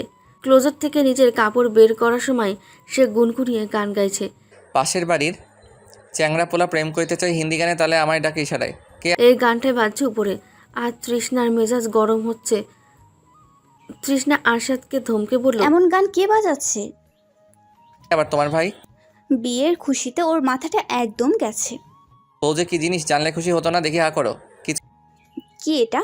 কিছুই না। এটা খিচুড়ি? তোমার প্রিয়টা নাও, হা করো, খাইয়ে দিচ্ছি। খাবো না। ত্রিশ, খাবারের সাথে রাগ আমার পছন্দ না, তুমি জানো। আমি দুপুরেও খাইনি, একসাথে খাবো বলে। তৃষ্ণা আরশাদকে এই কণ্ঠস্বর খুব ভালো করেই চেনে। আরশাদ যখন গুরুত্ব দিয়ে কোনো কথা বলে তখন তার কণ্ঠস্বর এমন হয়। খাওয়া শেষ করে আরশাদ তাকে পানি খাইয়ে মুখ মুছে দিল। তৃষ্ণা উঠে দাঁড়িয়ে তার পরনে হলুদ শাড়ি, এর মনে হচ্ছে সে অনুষ্ঠানে যাওয়ার জন্য একদম তৈরি। আরশাদ কিছু না বলে তৈরি হতে চলে যায়। ফিরে এসে তৃষ্ণার সামনাসামনি দাঁড়িয়ে বলল, আরশাদ বলল, আমি জানি না আমি কি করলে তুমি আমাকে মাফ করবে, তবে আমি চাই তুমি আমাকে মন থেকে মাফ করো। তবে এটা মনে রেখো, তুমি যা শাস্তি দেবে আমি মেনে নেব, কিন্তু আমাদের ডিভোর্স হচ্ছে না। আগামী বুধবার আমাদের ডিভোর্স নিয়ে কোর্টে যাচ্ছি। আশা করি সেদিন আপনার ভুল ভেঙে যাবে। রাকিবের সামনে হাত পা বাঁধা অবস্থায় পড়ে আছে তৃষ্ণা। হাতের মেহেদি লেপটে গেছে অনেক আগেই। কপালে তিকটে জখম হয়ে নির্জা কালো বর্ণ। হাত পা বাঁধা অবস্থায় পড়ে থাকা তৃষ্ণার মুখে গোমানের শব্দ। নিজ বাসায় বন্দি তৃষ্ণার মুখে 1 গ্লাস পানি ছুঁড়ে মারল রাকিব। তাকে টেনে হিঁচড়ে উঠিয়ে চেয়ারে বসিয়ে কল দিল আরশাদকে। এত কোলাহলের কারণে আরশাদ ফোন রিসিভ করেনি। রঙ্গান এবং সে ব্যস্ত মেয়ের বাড়ির লোককে আপ্যায়ন করায়। কোথাও তৃষ্ণাকে না দেখে তুষার এগিয়ে গিয়ে তৃষ্ণাকে খুঁজতে লাগলো। আশেপাশে কিংবা পুরো বাসা খুঁজেও যখন তৃষ্ণাকে খুঁজে পেল না তুষার, তখন ছাদে ফিরে এসে বাবার হাত ধরে বলল, বাবা, আমার বুকের মাঝে এমন ফাঁকা ফাঁকা লাগছে কেন? আমার কলিজা কই? বাবা, তৃষা কোথায়? মুহূর্তের মধ্যে বিয়ে বাড়ির পরিবেশ হঠাৎ করেই নিশ্চুপ হয়ে গেল। আরশাদ ফোনে বারবার কল দিয়ে যাচ্ছে, কিন্তু ফোন বন্ধ দেখাচ্ছে। ঘরে ফিরে এসে দেখলো বিছানার নিচে ফোন বন্ধ হয়ে পড়ে আছে। ফোনের ডিসপ্লে ভেঙেছে। মনে হচ্ছে কেউ খুব জোরে পা দিয়ে আঘাত করেছে। আরশাদের এক মুহূর্তের জন্য মনে হলো তৃষ্ণা বুঝি তার থেকে দূরে চলে যাবে বলে কোথাও চলে গিয়েছে। পর মুহূর্তে মনে হলো তৃষ্ণা এতটা দায়িত্বজ্ঞানহীন মেয়ে নয়। নিজের ভাইয়ের বিয়ের দিন এমন কিছু করবে বা এমন সিদ্ধান্ত নেবে, যেহেতু তৃষ্ণার ফোন এই বাড়িতেই বন্ধ হয়েছে, তাই ট্রেস করেও লাভ হবে না। রঙ্গান আশেপাশের রাস্তার সিসিটিভি ফুটেজ দেখতে বেরিয়েছে। যখন সে বেরিয়ে যাচ্ছিল, তুষার তার হাত ধরে বলল, আমার মনে হচ্ছে কেউ আমার কলিজা আমার থেকে আলাদা করে নিয়েছে। আমি শ্বাস নিতে পারছি না। দেশের অবস্থা ভালো না। না জানি কেমন আছে আমার বোন। খুঁজে এনে দে, বিনিময়ে যা চাইবি দিব। তোর কলেজায় হাত দিয়েছে বলছিস? আমার তো সম্মানে, আরশাদের অস্তিত্বে চিন্তা করিস না। খুব দ্রুত ঘরের সম্মান ঘরে ফিরিয়ে আনবো। সিসিটিভি ফুটেজে তেমন কিছুই পাওয়া গেল না, তবে একটা নিশ্চিত, তৃষ্ণা বাড়ির বাইরে যায়নি। আরশাদ নিজের ফোন হাতে ব্যস্ত ছিল।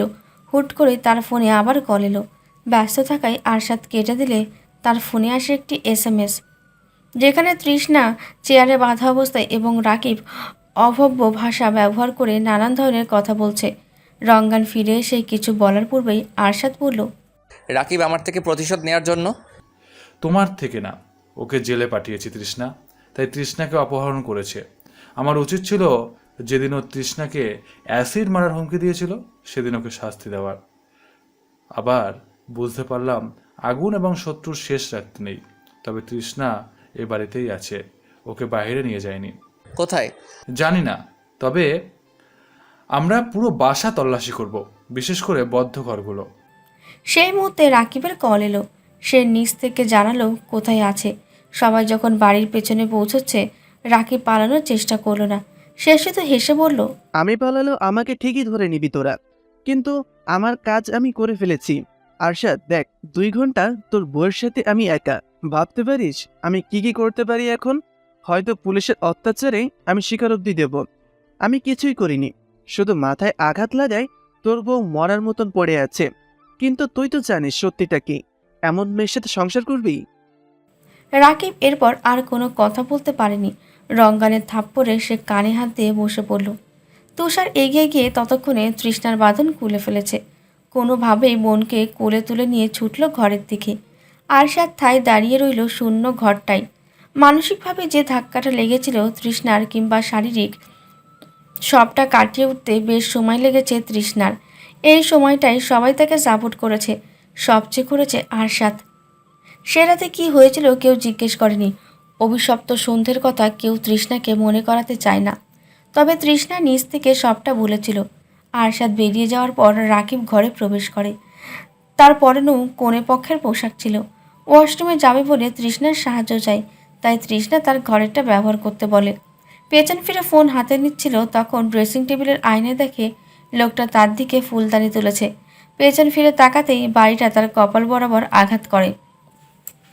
আরশাদ তার কৃতকর্মের জন্য তৃষ্ণার কাছে শেষ একটাবার সুযোগ চেয়েছে। রাকিবের কাছে সে সন্দেহ তো দূর, তৃষ্ণাকে জিজ্ঞেস অব্দি করেনি, কারণ তার বিশ্বাস রাকিবের মতন কাপুরুষের কোথাও বারবার ভাঙার নয়। সে ভুল করেছিল, তবে পাপ করবে না। প্রতিটি মানুষ তৃষ্ণার কাছে অনুরোধ করেছে আরশাদকে একটাবার সুযোগ দেওয়ার, কারণ প্রতিটা সম্পর্ক একটা দ্বিতীয় সুযোগ প্রাপ্য। তৃষ্ণা কিছু বলেনি। গত কয়েকদিনে তার সব কিছু কেমন ঝাপসা হয়ে উঠেছে। সকল স্মৃতি আরশাদের চেষ্টায় পুনরায় উজ্জ্বল। মাঝে মধ্যে তৃষ্ণা নিজেকে জিজ্ঞেস করে, আরশাদকে মাফ করে দেওয়ার কারণ কি এটাই যে সে রাকিবকে বিশ্বাস করেনি? এমন হলে কি সে আরশাদের ওপর অন্যায় করছে না? রঙ্গানকে সবটা বলার পর রঙ্গান বলেছিল, না, একটি সম্পর্কে বিশ্বাস আয়নার মতন। তুই তার প্রতি বিশ্বাস দেখিয়েছিস, তাই আয়নাও তোকে বিশ্বাস করেছে। একটা সুযোগ সবার প্রাপ্য। আরশাদ প্রেমিক স্বামী হওয়ার জন্য মাঝে মধ্যে এমন সব পাগলামো করে ফেলে, তৃষ্ণা তাকে ভালো না বেশি পারে না। দুঃস্বপ্নের মতন ভুলে যেতে চাই সেই কয়েকটা দিন। প্রতিদিন সকালে আরশাদ ঘুম থেকে উঠে তৃষ্ণার কপালে ঠোঁট স্পর্শ করিয়ে যখন বলে, আমার ভালোবাসা এক ঝাঁক বলতার মতন, আমি চাই এই এক ঝাঁক বলতা তোমায় পুরো দিন আমার কথা ক্ষণে ক্ষণে মনে করিয়ে দিক। বলতা আর কিছু পেলে না? এখন বুঝি আমার হাত দিয়ে মাছের আষ্টে গন্ধ আসে না? কম দামি জিনিস পড়লে মানে লাগে না? না, কারণ ক্ষয়ে যাওয়া ভালোবাসায় প্রেমের প্রলেপ দিচ্ছি। ভালোবাসতে বাসতে প্রেমটা উবে গিয়েছিল, ভুলে গিয়েছিলাম প্রেমিকের অনুভূতি। অনেকদিন পর আজ তৃষ্ণা কলেজে এসেছে। পুরো ব্যস্ততম দিন পার করে ফিরছিল আরশাদের সাথে। বাইরে তখন ঝুম বৃষ্টি, তাই সিএনজি নিয়ে ফিরছিল তারা। তৃষ্ণা পাশে বসতেই আরশাদ সেই চিরচেনা গন্ধ পেল, যে গন্ধটা কেবল তৃষ্ণার থেকেই পাওয়া যায়। তৃষ্ণার হাত নিজ হাতে আবদ্ধ করে মনে মনে বলল, ভাগ্যিস সময় থাকতে ভুল বুঝতে পেরেছিস। নিয়তি তাকে আরেকবার সুযোগ দিয়েছে, না হলে কি হতো? আজকের এই মুহূর্ত কি কখনো স্মৃতিপথায় জমা হতো? তৃষ্ণা তার দিকে তাকিয়ে চোখ ইশারায় জিজ্ঞেস করে কি ভাবছে। আরশাদ তৃষ্ণার ডান হাতের উল্টো পাতায় আলতো চুমু দিয়ে বলল, now I fill in love with my better half. কথা, ডিভোর্স কোনো সমস্যার সমাধান নয়। একটি সম্পর্কে উভয়কে কিছু না কিছু ত্যাগ করতে হয়। ডিভোর্সের পর যাকে বেছে নেবেন সে আপনাকে সুখী রাখবে এমন নাও হতে পারে। সম্পর্ককে একটা শেষ সুযোগ দিয়ে দেখুন। যদি সুযোগের পর মানুষটা না বদলায় তবে সিদ্ধান্ত নিন।